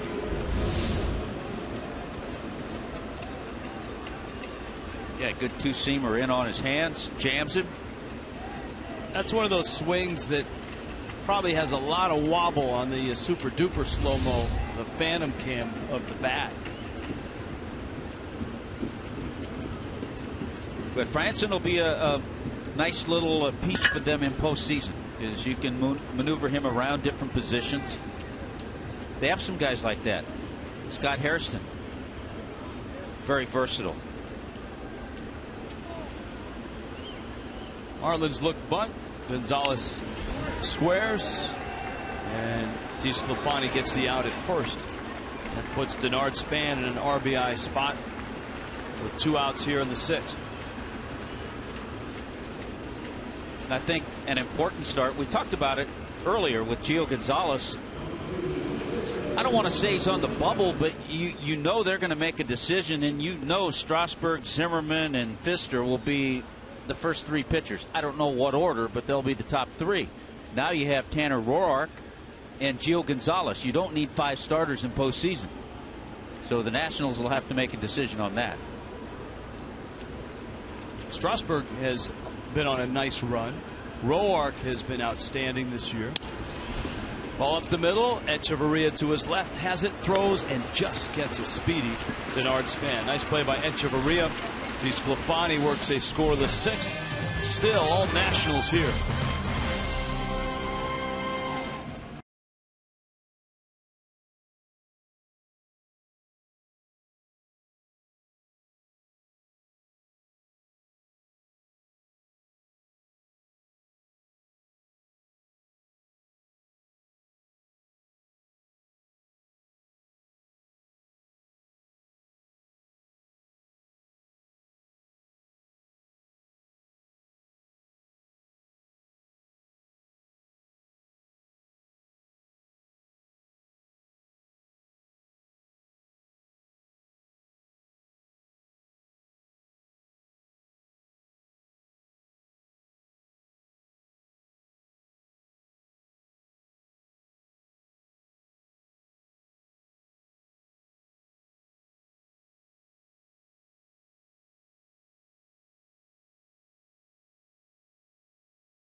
Needs. I like the shark. Saying hi to the kids, talking to kids, being friendly, and then he turns it on. Well, he gets that head down, that aerodynamic feel to it. There are a couple of scouts down there right now that have the stopwatch on the shark. See, I'm for more carnage in that race, and whether it's Sea Creature or even the energy team who's at the finish line. I mean, we've seen that the presidents and the hijinks that they get into with the wrestlers and body blocks and props and gadgets. I think last time we were there, they were on segways, which is not easy when you're a president.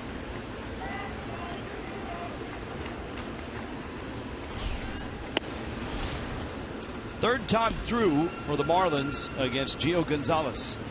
Christian Yelich has had a couple of comebackers in the first and in the third. He leads off the 6th. Bangs one to left, hits it pretty well. Harper not going to get it, over his head, hops off the wall, And Christian Yelich pulls into second with yet another double for Yelich. 28 doubles on the season now. And he's aboard. Yeah, he's hit in 16 straight games here at Marlins Park. And this is the swing that has enabled him to hit left-handers so well. An over 300 clip. He stays back. And I really believe he fools a lot of people with his power the other way. And that one got over the head of Harper in a hurry. We spent some time before the game last night talking with another sweet swinging lefty, Keith Hernandez, about Yelich, who really likes him. Solano has struck out, bounced out. He can see the potential in Christian Yelich. Hernandez's point was just wait till he fills out. He's just 22. And you would expect Yelich, I think he's always, as he matures, he's going to get a little stronger. He's going to get a little bit, but he's always going to have that that frame, that tall, slim. You know, you don't want a Christian Yelich to bulk up too much.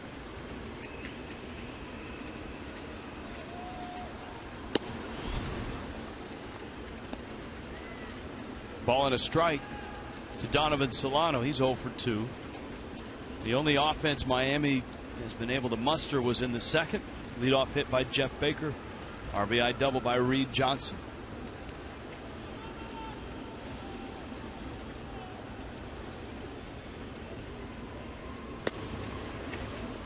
Last few innings, Gio Gonzalez has used his changeup a little bit more.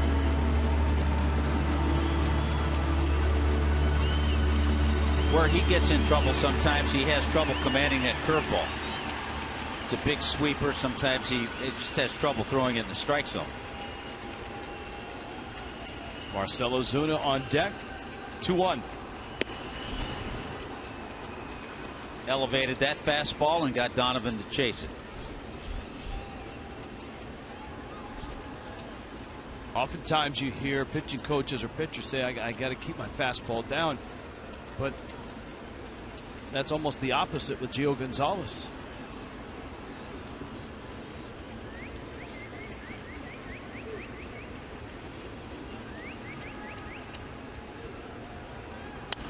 In order to get away with that, if you're a pitcher and you can pitch up, you also have to have a breaking ball that starts eye level and a down or breaking ball, 12-6. Starts on the same plane. It gives you that same plane as a hitter. A little different if you're throwing sliders and you're keeping everything there, then you try to go up unless you throw at 98 miles an hour.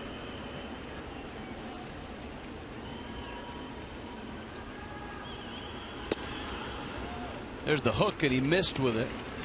And it's 3-2.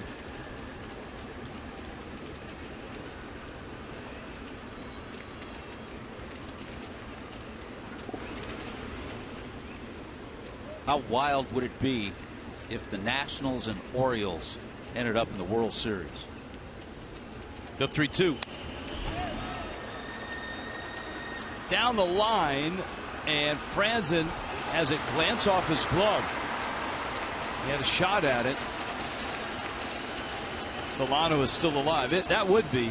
We think about World Series that have been with teams in close proximity and how classic they've been. You had the Earthquake series in San Francisco, Oakland winning that St. Louis Yankees, St. Louis Kansas City series in '85, Mets Yankees. You're right. The Beltway series would be great. And as I said the other night, if that happens, they not only decide the World Championship, but they also decide the lawsuit over the Masson rights fees. And you'd read a lot of great articles by George Wilt. That's there you go. 3-2. Foul back. The Nationals, when they became the Nationals and moved from Montreal, moved into the Orioles television territory. And part of the agreement when the Orioles started Masson, which is the Mid-Atlantic Sports Network owned by the Orioles, was that the Nationals would have their games covered by Masson, but would be for a certain percentage of rights fee. That one fouled out of play. And about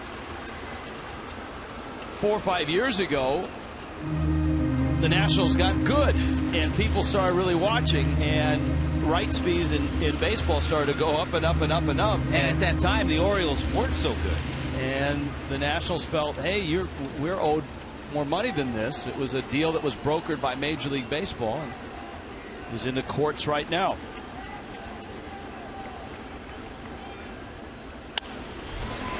Into right, and Worth makes the catch. I think that's better than just having F.P. Santangelo wrestle Jim Palmer.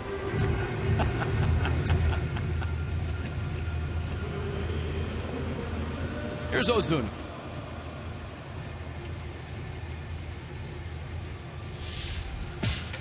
The Phillies, remember them? Last time the Marlins saw the Phillies, Jonathan Papelbon was, well, you know. Kids Eat Free on the 24th. It's a Wednesday. Every child 12 and under will get a coupon for a free KM Beef Frank, bag of Frito-Lay chips, small Pepsi, or Aquafina water. Marlins.com for tickets.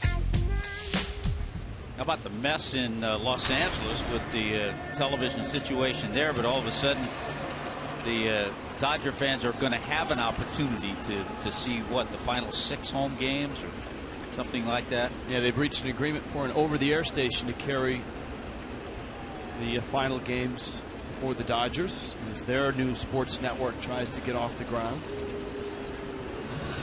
Joe Gonzalez wanted to talk with Wilson Ramos. Right now, for those watching in Los Angeles, they are watching the Cubs with a 2-0 lead over the Dodgers. I would expect there's a lot of people in San Francisco watching that game on the MLB extra innings or MLB.TV because the Giants. And a game of some importance to the Nationals. Giants are just 2 out. Yeah, absolutely, because the Nationals are thinking home field advantage. Nobody has that sparkling record in the National League like Baltimore has in the East. Those are big fans. Huh? And look at this catch. It's great concentration. Yelich is running, breaking ball, and the throw picked by Rendon. Yelich with a stolen base. Marlins trying to scratch out a run here in the 6th. Well, anytime you see a stolen base of third, it's usually off the pitcher, and that one certainly was. Great jump by Yelich, and there's that straight, hard, straight on slide. 21st for Yelich.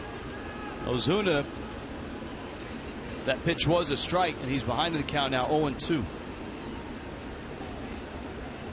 85 runs driven in for Ozuna. Chance for 86. I think, Rich, and I could be totally wrong in this, because Christian Yelich has such a great approach to this game, but you know what? Maybe a little bit more in him in a series where Bryce Harper's in the game as well. A couple of young left fielders.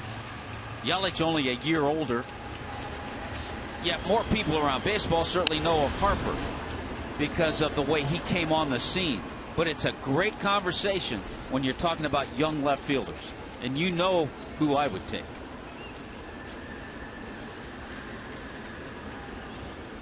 Yelich, an outstanding year in the leadoff spot. Ozuna with the count 1-2.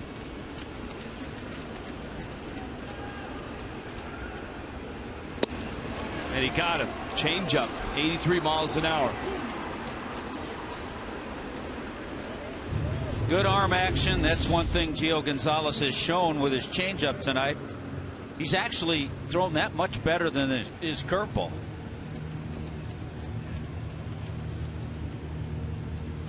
Jeff Baker singled and scored in the 2nd. And then hit a sinking liner to left center that looked like extra bases until Denard Span made a diving catch. And by the way, Christian Yelich in his young career 5 for 5 in stealing third base.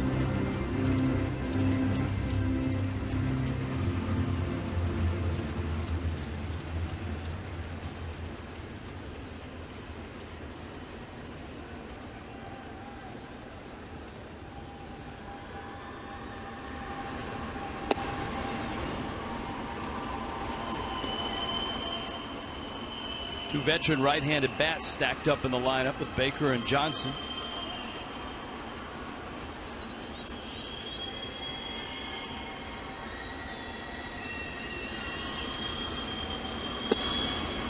Baker's average against lefties well over 300.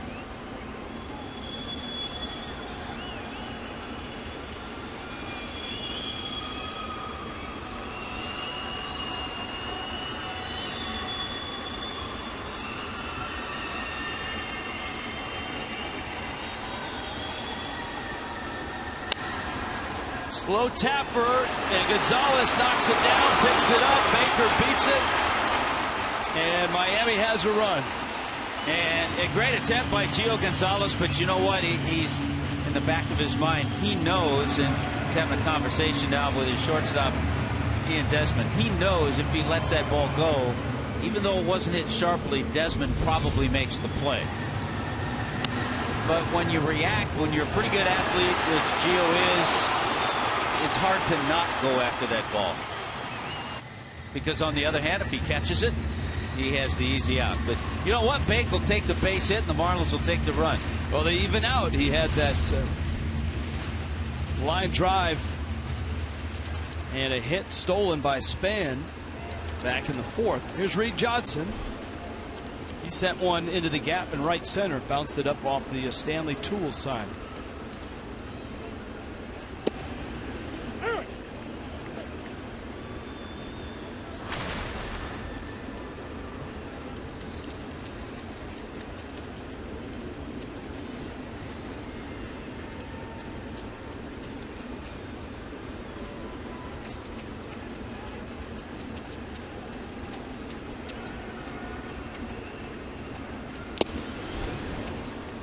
Big swing and a miss. If Gonzalez can hang on to this lead and get the win, it'd be a game under 500 at 9-10.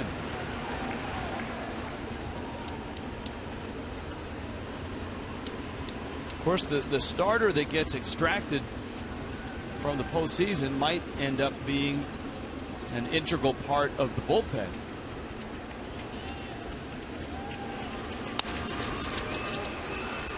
Johnson's pop is going to land foul. In postseason games, as we've seen, especially over the last few years, if you've got a starter, Tim Lincecum was the guy in 2012 who has struggled or didn't make the postseason rotation. He can be a weapon because managers are quick to pull starters. You can't let games get out of hand. So having a swing guy, a really good swing guy, can pay off.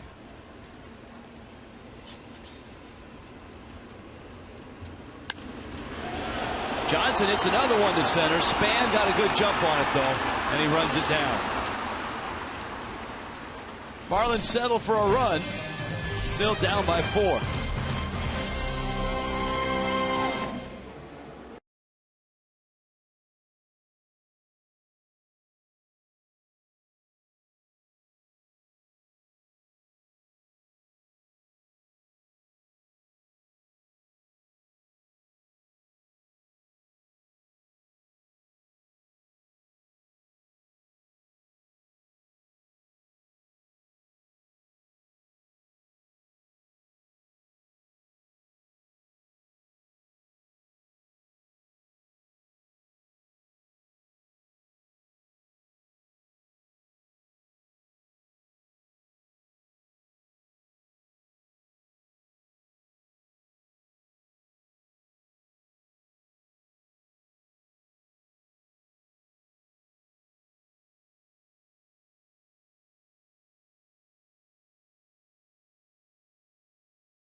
on top of the Marlins. AT&T Uverse Rewind. This was in Atlanta. It had to be tough for the Braves to watch. Drew Storen, who now has reclaimed the closer job after a couple of seasons. And the Nationals clinch. Emphatically, they do it. And it's off to the postseason.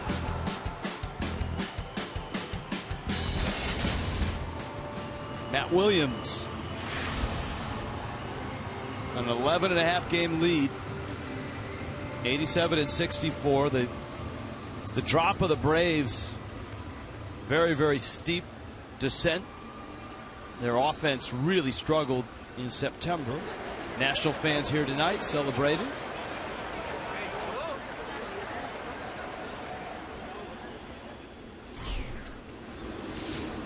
Anthony Rendon has knocked a couple into left for hits. DeSclafani. Strike.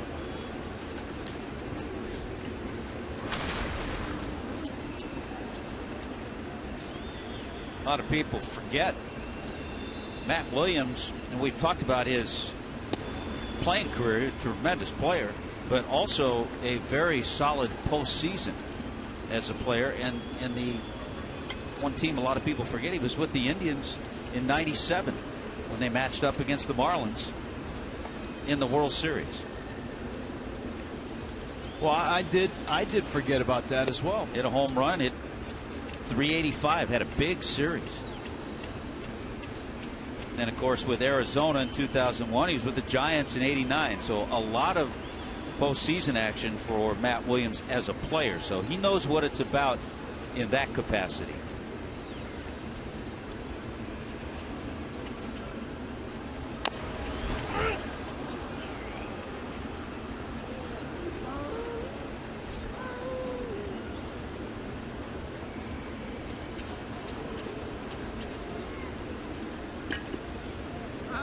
As well, it has to be gratifying for a guy like Steve McCatty, his pitching coach.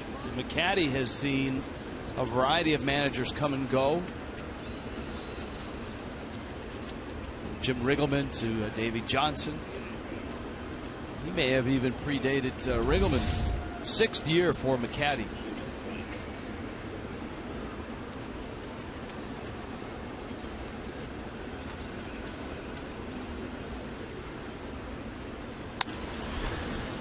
Fly ball right. Johnson is over and there and makes the catch. And a guy like Strasburg as well has to feel pretty good about getting to the postseason. Remember in 2012 they shut Strasburg down amid a lot of controversy, a lot of criticism and even grumbling from the Nationals players themselves. And some people said, hey, how do you know if you're ever going to get back to the postseason? Well, they are back, and they've got Strasburg, and he's heating up at just the right time.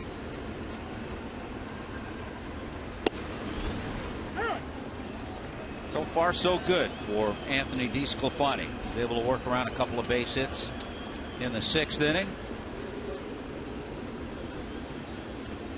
And throwing well here in the 7th. With DeSclafani working in this fashion out of the bullpen, I'm guessing, but in that doubleheader next week in D.C. on Friday against the Nationals, got a feeling it's going to be Disco or Andrew Heaney. I think the way Heaney is thrown out of the pen, he's a pretty good candidate to make that start. And you could use both of those pitchers in that game. Of course, the Marlins will use a lot of pitchers that day because of the doubleheader.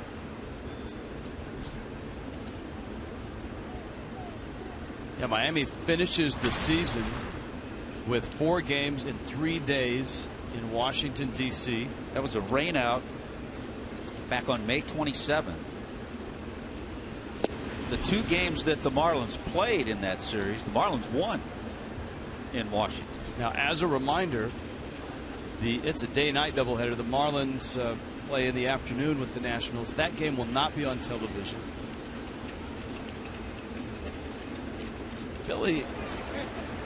really has all the fun, doesn't he?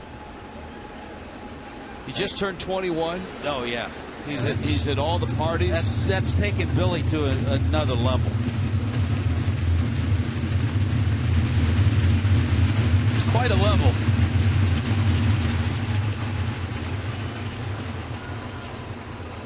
Lucky fish. At short etch. Catcher Ramos not running real hard, and Echeverria has time to collect it and throw him out. DeSclafani, a 1-2-3 inning.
Fifth inning stretch in Miami AT&T fan photo. We have a fan of the Tri-Cities that is always with us on Email Tuesdays. This is from Johnny in the Tri-Cities, and this is his fan photo. Picture of his dog, Marlins cap on. The dog passed away a few months ago, but the photo remains, and we appreciate the support from the Tri-Cities up in the state of Washington. It's a great photo. It is a terrific photo. That look on the dog's face, I think that picture was taken out maybe after that call at the plate against the Reds. A sour look on the dog's face, kind of thing. If it's a St. Bernard. Johnny usually has good questions. Danny Echeverria. Etch to center. Span is there. Well, I'll tell you what, Gio Gonzalez has mixed it up very well tonight. A few curveballs, a changeup's been really working for him, and enough fastballs to keep the hitters honest. He's not going to make 30 starts. He's making his 26th start tonight. He's had 4 consecutive years of 30 or more starts, and we mentioned he had a time middle of May through middle of June that he spent on the disabled list with some shoulder inflammation. Saltalamacchia takes a strike.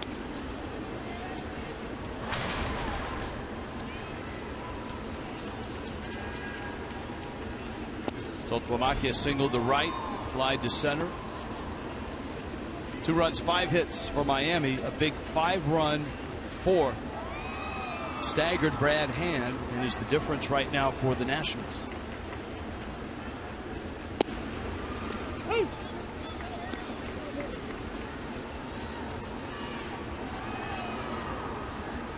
Matt Williams certainly has time before he makes that decision as to who's in and who's not in that rotation. I think a lot of it is going to depend on who they're playing.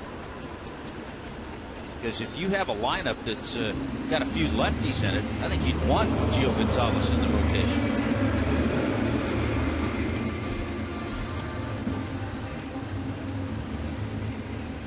And he has had control all night. He's not walked the batter.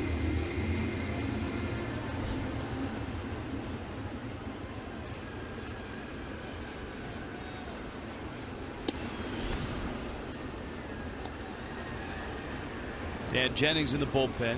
We've got Kike Hernandez here, pitcher spot next. If Hernandez does not reach, could see DeSclafani continue on. Brad Hand went 5. DeSclafani has thrown a couple innings. Jason McGee in the on-deck circle. If he were to pinch hit, it'd be his first pinch hit appearance this year. He hasn't been available as a pinch hitter much this year. Yeah, he's been in the lineup.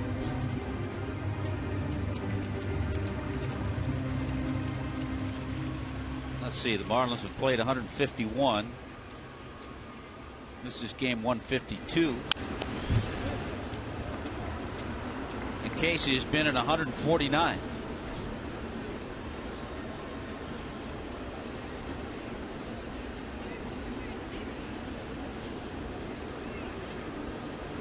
Two and two to Hernandez.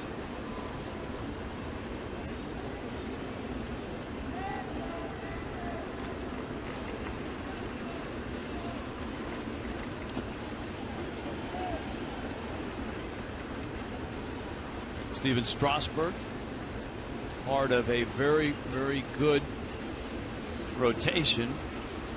Is it the deepest rotation? Yes. I mean, people are going to talk about Kershaw and Greinke at the top, but as far as depth, I would say without question, yes. And the Marlins will see it on display. They get Doug Fister tomorrow, Jordan Zimmerman on Saturday, and then Strasburg on Sunday. Nathan Eovaldi against Strasburg, Jared Cozart against Zimmerman, Tom Kohler against Fister, the all plumbing team. And by the way, that's why I think it's important for the Dodgers to get a healthy Hyun-Joo Ryu, who's going to miss a start. He had to leave his last outing. So the importance there to get that left-hander back on track.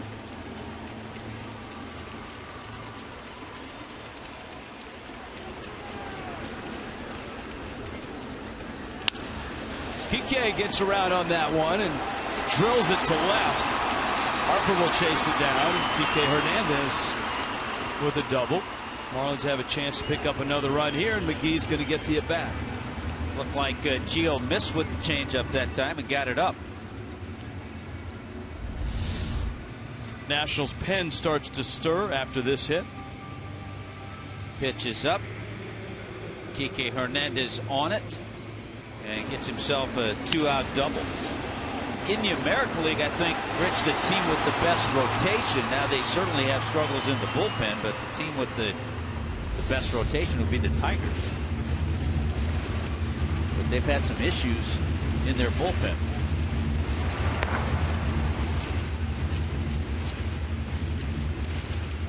There's Steve McCatty, former Oakland Athletic, part of the Ironman rotation when Billy Martin was managing the Athletics.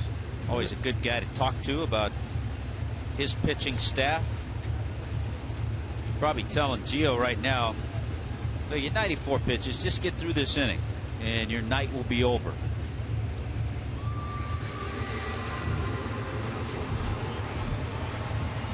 That was a rotation that didn't really use the bullpen much. You could have had an 8 or 9 man pitching staff, which a lot of clubs did back then.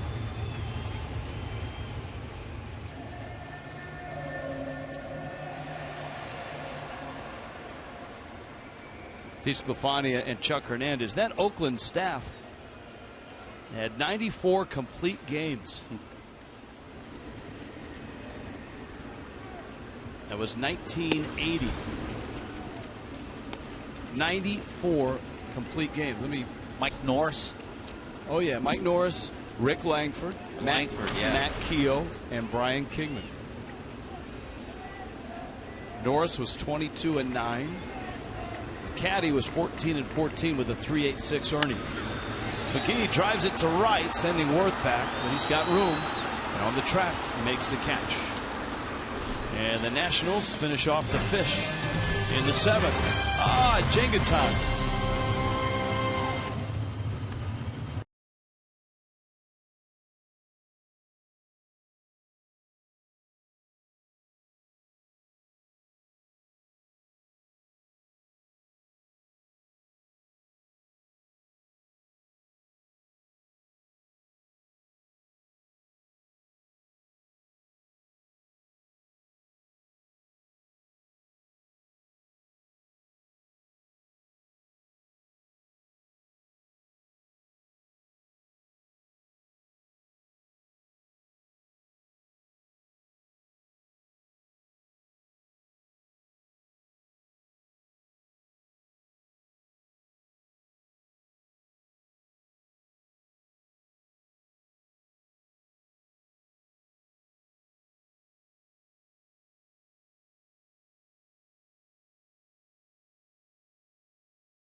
This ball game, a double by Reed Johnson driving in Jeff Baker after he'd singled. But in the 4th inning, a key play. This would have been the second out of the inning on a steal. Ball was thrown away, and then notice the pitches that all of a sudden the Nationals start to hit. Everything is up. They also took a lot of pitches the other way. Breaking ball up. The pitch before that, a fastball was up. And all of a sudden, in that inning, Brad Hand, who had retired 9 straight prior to that, struggled with his fastball and his breaking ball command. Ball got away from Etch on that play. Another run scored. That was an unearned run, but tough night for Brad Hand, mainly in that 4th inning. Marlins were able to get another run, a little chopper off the glove of Gio Gonzalez. Christian Yelich scored after he doubled Jeff Baker with the base hit. The Jenga game continues.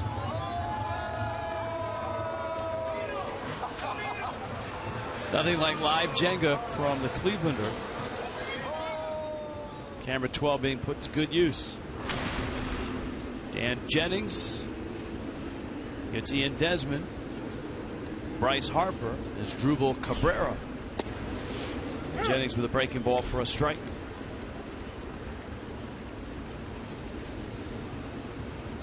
So the pitching lines in this one, you've got Brad Hand, who went 5 innings, was responsible for the 6 runs.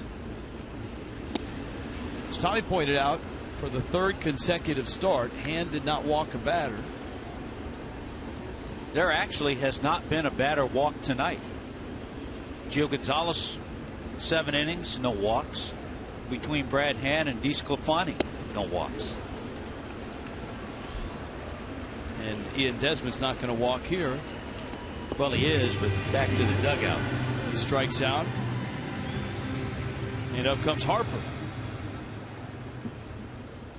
Quick check of scores around baseball. We've kind of set the table in terms of what's at stake tonight. Pittsburgh trying to have that second wild card spot, 3-1 lead over Boston. Milwaukee has a 1-0 lead over the Cardinals in St. Louis in the 5th. That Pittsburgh game is in the 8th. Their lead over the Red Sox. Oakland has lost again, 7-2 to Texas. Sonny Gray got knocked around a bit. And that's good news for Seattle, who has King Felix on the mound and hoping for a little hangover for the Angels. That's in Anaheim after the Angels clinched last night. Yelich sees that rocket get to the wall. Harper into second. Well, a 3-hit night for Bryce Harper. That would be a big boost if Harper, a healthy Harper, over these last 10 days or so, gets hot and can carry that into the postseason, then look out. We use this term depth in a lineup, and you're right. If he puts that swing together and gets consistent in the playoffs, they're going to add just more depth to an already pretty good lineup.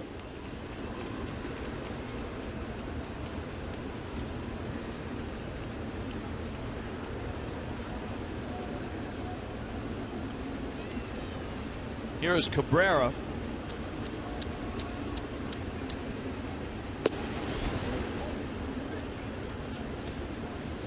That's been the struggle for Dan Jennings, who has put up some pretty good numbers, but with that Harper base hit, lefties hitting over 290 against him.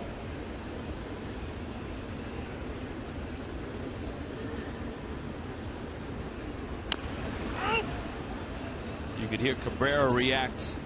Ball off the foot.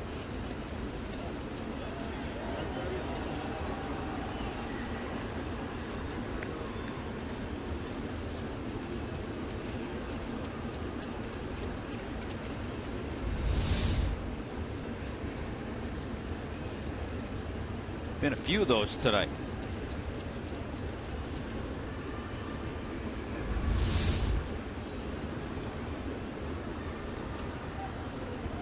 On the road trip, especially in New York,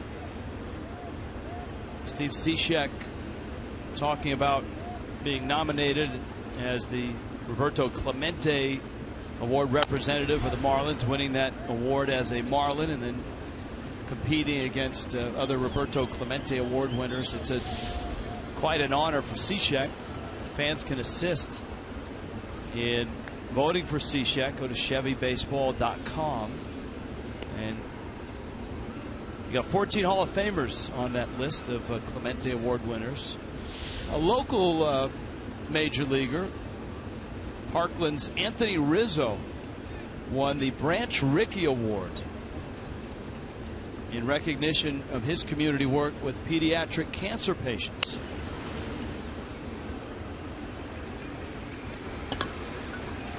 Hernandez gobbles it up. I drive through Parkland and see lots of banners. I think he has a 5K, 10K race there in the offseason. Yes, he does. And Stoneman Douglas very proud of Rizzo, as they should be. He's the youngest person ever to receive the award.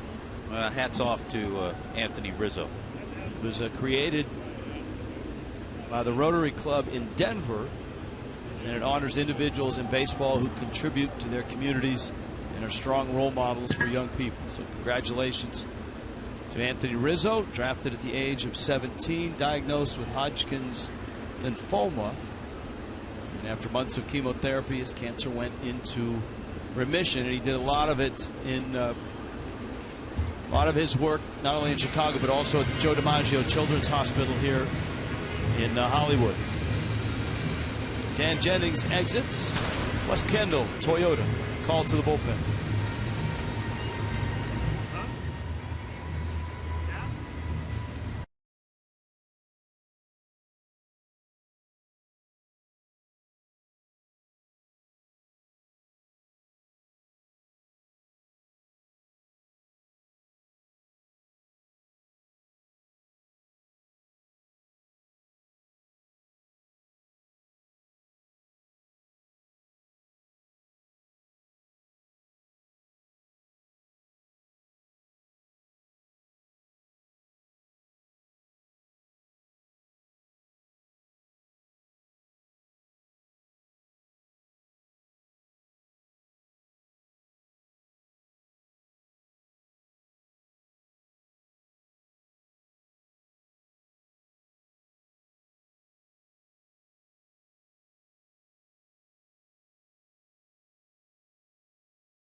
Eighth.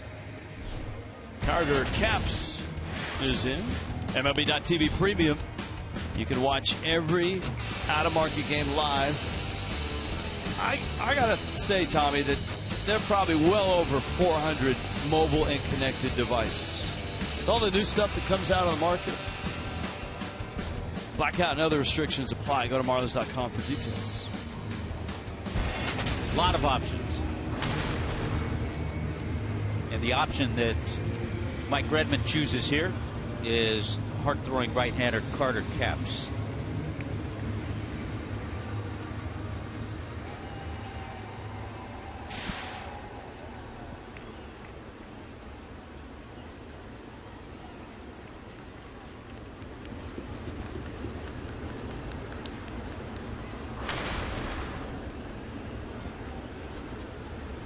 Franzen now.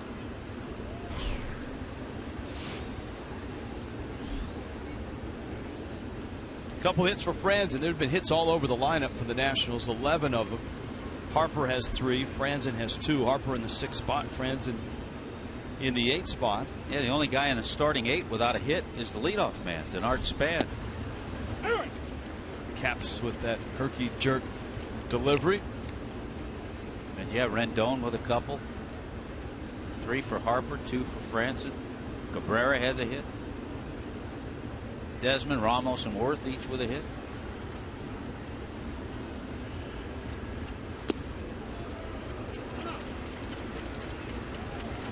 Well, Franzen thinking hard fastballs because he knows that's the scouting report on Capps, and he's seen a couple of good sliders.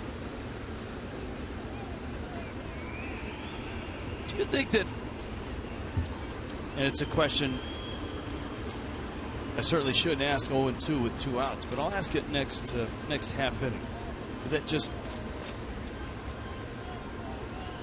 triggered something in me. All right, foul ball. Go ahead. Do you think that the max velocity, it's well known last 5-10 years, much higher velocity than years past? Do you think because of that, hitters have to gear up to catch up to it, and thus are more susceptible to a strikeout? Great point.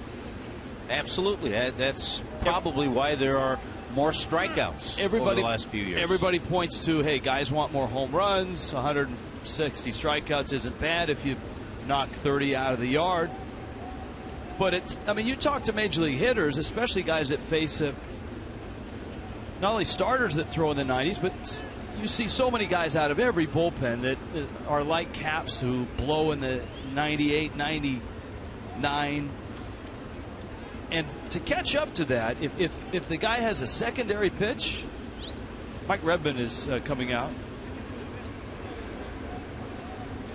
I think he called a ball on Capps. I thought I heard Alfonso Marquez said he went to his mouth. If you do that while you're up on the pitching rubber, it's a ball.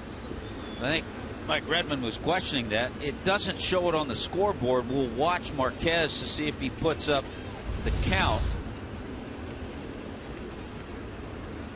And go to his mouth there. Yeah, there he goes.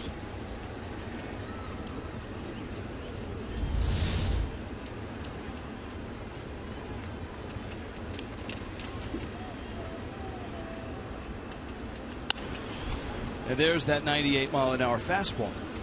No, I totally agree with you. I think it's absolutely right. In order to catch up to fastballs mid-upper 90s, you've got to get it started a little sooner. And if you do, and a guy has a good breaking ball to go along with it, you're in trouble.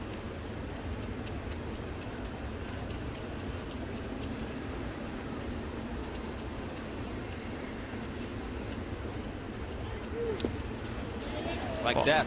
Ball in the dirt. Was it a foul tip? Franzen is trying to sell it as that. Marquez will have none of it, and that would be strike 3. He sold it pretty well, though. You got to give him credit for that. Big G. Little G.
español vía WhatsApp por Kendall y West Kendall Toyota.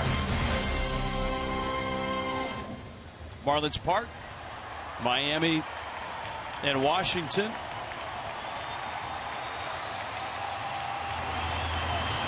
First of 4, and the Nationals erasing an early Miami lead, have been cruising. Gio Gonzalez exits after 7 really nice innings.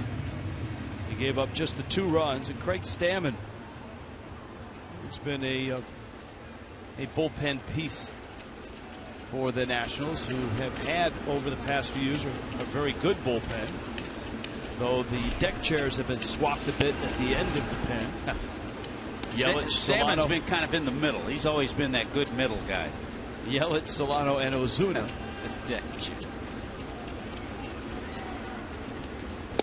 Well, it's interesting because it all started. We referenced the 2012 season and that meltdown in Game 5 of the division series at home against the Cardinals. And Drew Storen, a nightmare finish, and Rafael Soriano shows up the next year. Soriano,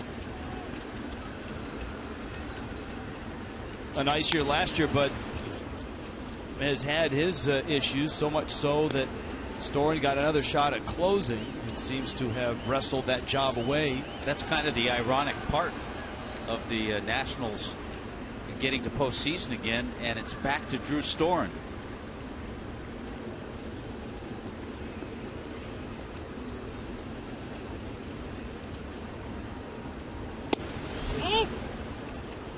And Storen is such a terrific story in that he went back to the minor leagues last year. Remember, he was so bad that end of July, early August, he went back to the minors. Since he's come back, his numbers just pop off the charts. A 1.27 ERA going back to August 13th of last year. And I'll tell you one of the things that he's really done, he was always a fastball slider guy, still uses those pitches, but he's developed a pretty good changeup to add to his repertoire, and that's what's helped.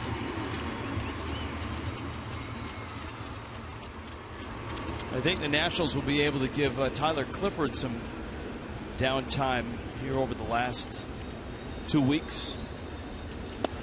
2-2. Yelich swings and misses. Tomorrow night is Analysts Around the Park. We're going to have guys everywhere. Analysts Unite. Carl Pavano will be behind home plate. You've got Jeff Conine, low third. Conine, former infielder, and then Preston Wilson will be out in right field. Oh, that'll be fun. And then you stay put. Yeah, I put in a request to go somewhere else, but they wanted me to stay up here with you. Where would they have placed you? I have no idea. You know, the request was to go to the Cleveland game, but that was quickly denied. Well, the commentary we would have received from you would have been colorful and memorable. Sporadic. I said, just point me to camera 12. I could, that's a great idea. Is it too late to change that rotation? I could see you like in the 6th inning. Guys, I'm in the pool. Here's the 1-1. Solano takes down low. Solano is 0 for 3. So Analysts Unite. They'll be marching in tomorrow with their coats and ties and notes. And there will be 4 of them on the show tomorrow night. Just my opinion, but I think since they're going to be out and about, high home plate, third base, right field, shouldn't they be a little more casually dressed? That's above my pay grade, Tommy Hutton. I mean, they'll look good in their coats and ties. We know Preston will out today. Niners been picking it up though really good this year. I think Preston's made us all do that. Pavy's still working on it. Pavy looks good. And you would give Jeff Conine most improved. Yeah. Oh yeah. With a big assist from his wife. Big assist from Cindy. Breaking ball strike. One of the highlights of last night's, was it last night? They all run together in New York, but having a Mookie Not sure Wilson. if it was last night or early this morning. Yeah, we had Mookie last night. That was great.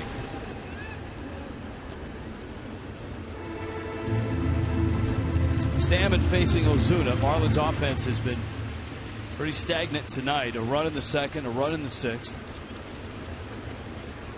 Casey McGee getting the night off. He has appeared as a pinch hitter. No swing. Lance Barrett down at first.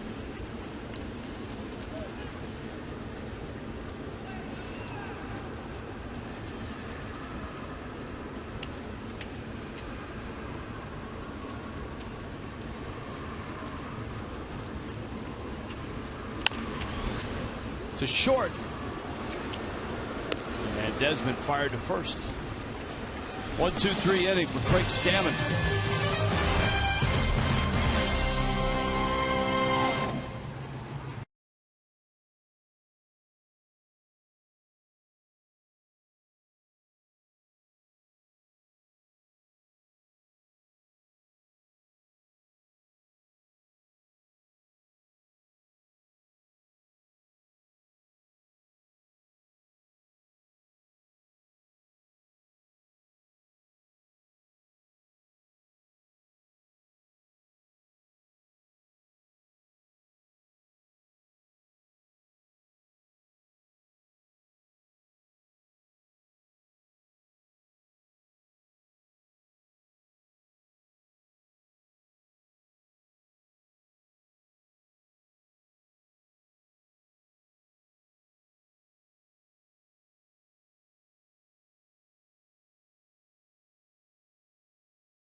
It's the ninth.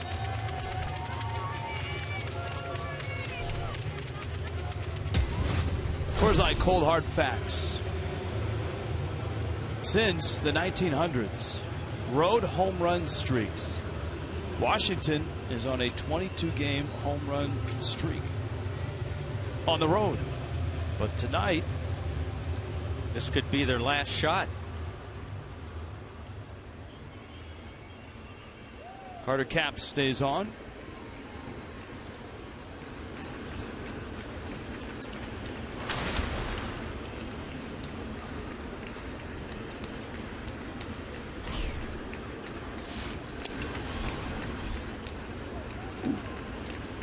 Scott Hairston pinch hitting for Craig Stammen. Talked about Franson. Hairston, another versatile guy for Matt Williams.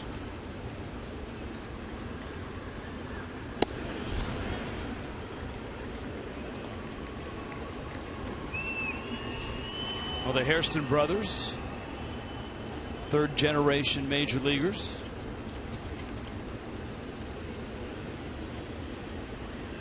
The Boones, the Bells, I believe the Colemans, other three-generation major league families.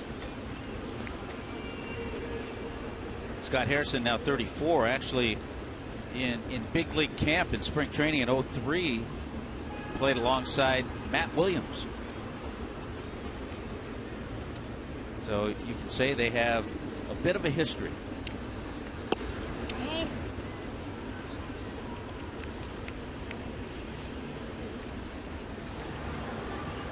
Rafael Soriano getting loose. The other part of Storen's ascension to closer is that Soriano has lost that job with an ERA of close to 7 since the All-Star game. Hairston strikes out. Capps looks sharp tonight. Yeah, he's really got a good slider working for him, and that's good to see. And I think it's been good for him with the time on the disabled list to come back healthy and throw the ball as well as he has.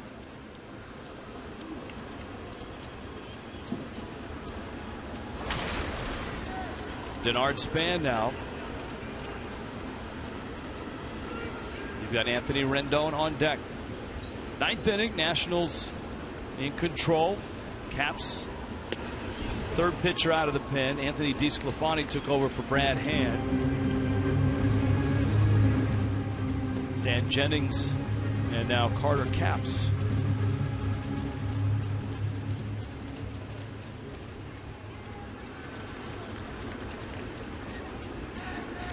The Nationals, you're talking about that streak they have going for having homered on the road.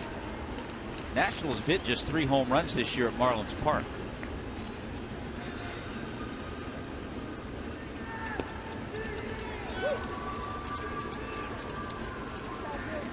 Can't believe that Tyler Clippard hasn't thrown it. It's usually a closer ball game.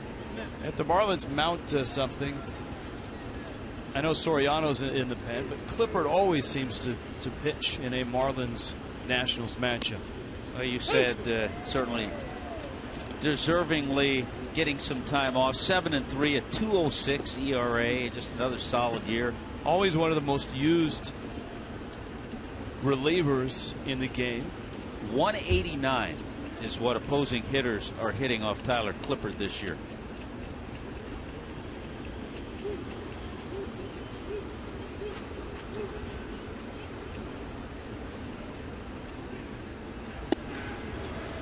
Carter Capps. This is what the Marlins saw in Carter Capps when they sent Logan Morrison up to Seattle. Well, he's faced 3 hitters. He struck out 3 hitters. He's kept everything down and has looked really good.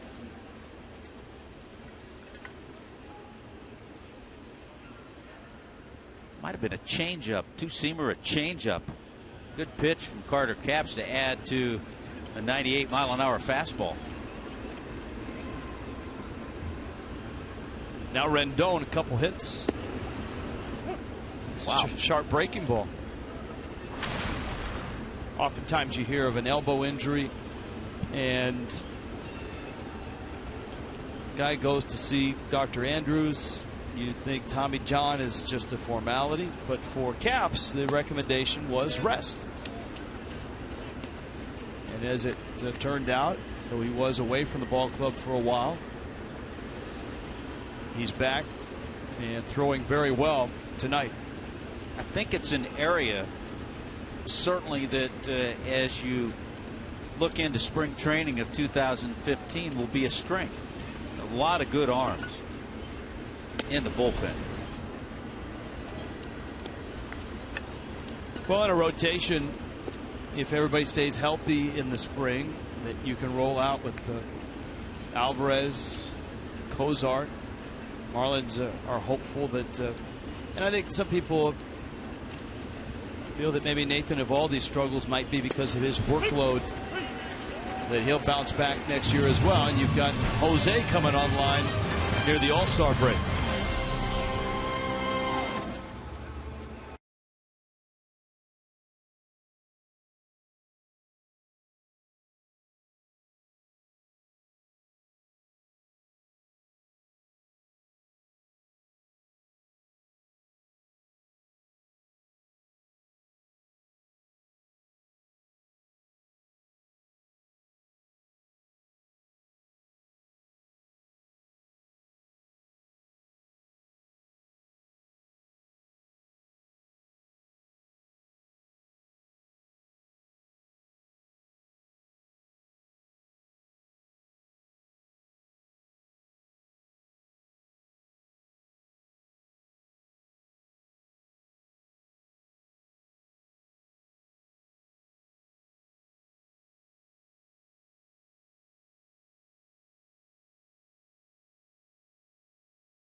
to you by your South Florida Honda dealers at sfhondadealers.com. And by Florida Power and Light. Miami back home after a long and arduous road trip. And opening up a 4-game series here. Nationals take a 6-2 lead into the bottom of the ninth. Rich Waltz along with Tommy Hutton. Craig Minervini, Jeff Conine around the bend with Marlins Live. Rafael Soriano, we've documented his struggles. You see 7 blown saves. The ERA is up over 3. An ERA of close to 7 post All-Star break. Valdespin wants timeout. The pitch is in. But that's got to frustrate Soriano. Valdespin calling for time. He didn't get time. And yet Soriano missed an open plate. Well, here it is in a nutshell. Actually, he didn't miss. Here it is with Soriano. His ERA before the All-Star break was 0.97. Since the All-Star break, his ERA 6.95.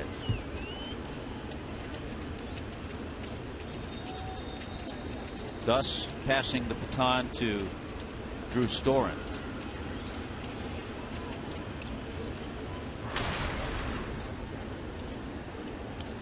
Valdespin pinch hitting in the 4 spot.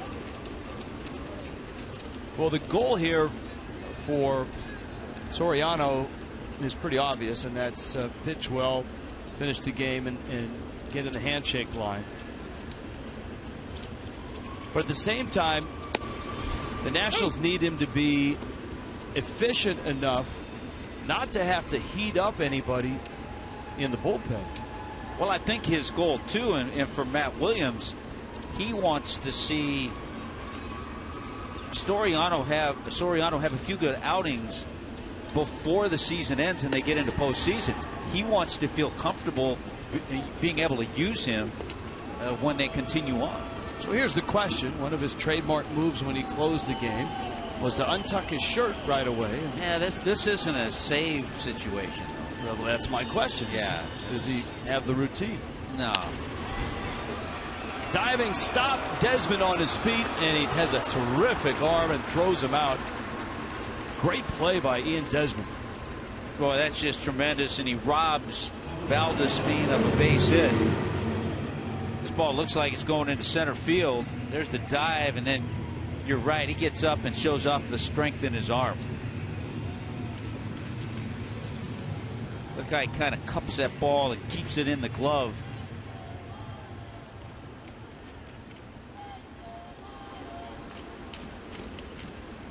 Reed Johnson.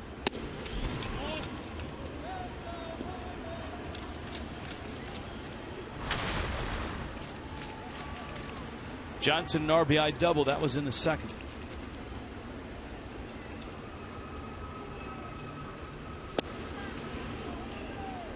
There's a pretty good slider from Soriano.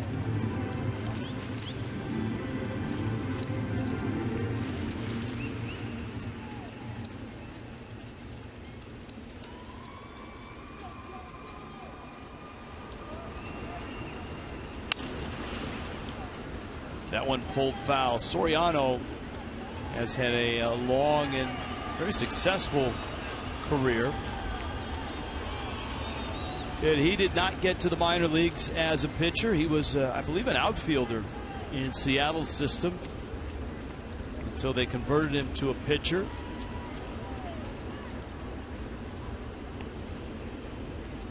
Arrived in Atlanta in 07. Swing and a miss. And he strikes out Reed Johnson. So 2 outs, 2 quick outs. Soriano looks sharp. Craig Minervini, Jeff Conine. Giancarlo Stanton met the media today. He did not want to be shown on camera, and thus it was audio only, and we certainly respect his wishes. He said a few days away from all healing up, the black eyes and all the dental work being done. But the audio is fascinating, and we've had some of it during the telecast. We'll have more of it on Marlins Live. And great for his teammates to see him at the ballpark today.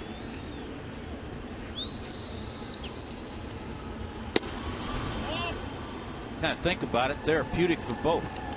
for Giancarlo and for his teammates. Well, Craig had that report earlier, and we heard Stanton talking about just what it meant to him while he was in the hospital and back here in Miami getting treatment, seeing the games on television, seeing his jersey hanging in the dugout.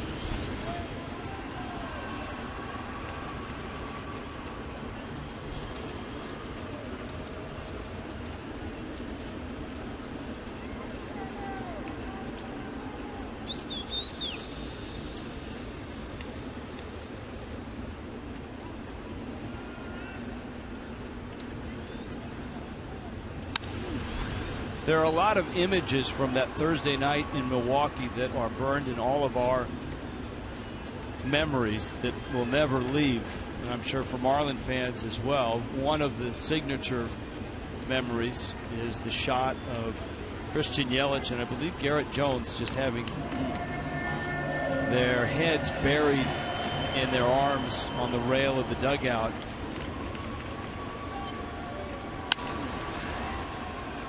To short, Desmond, and that'll do it. The Nationals, a 6-2 win. Soriano does not untuck the shirt. How about that, Hut? I guess that only comes with a save. Yeah, it does. With the closer's job comes privileges.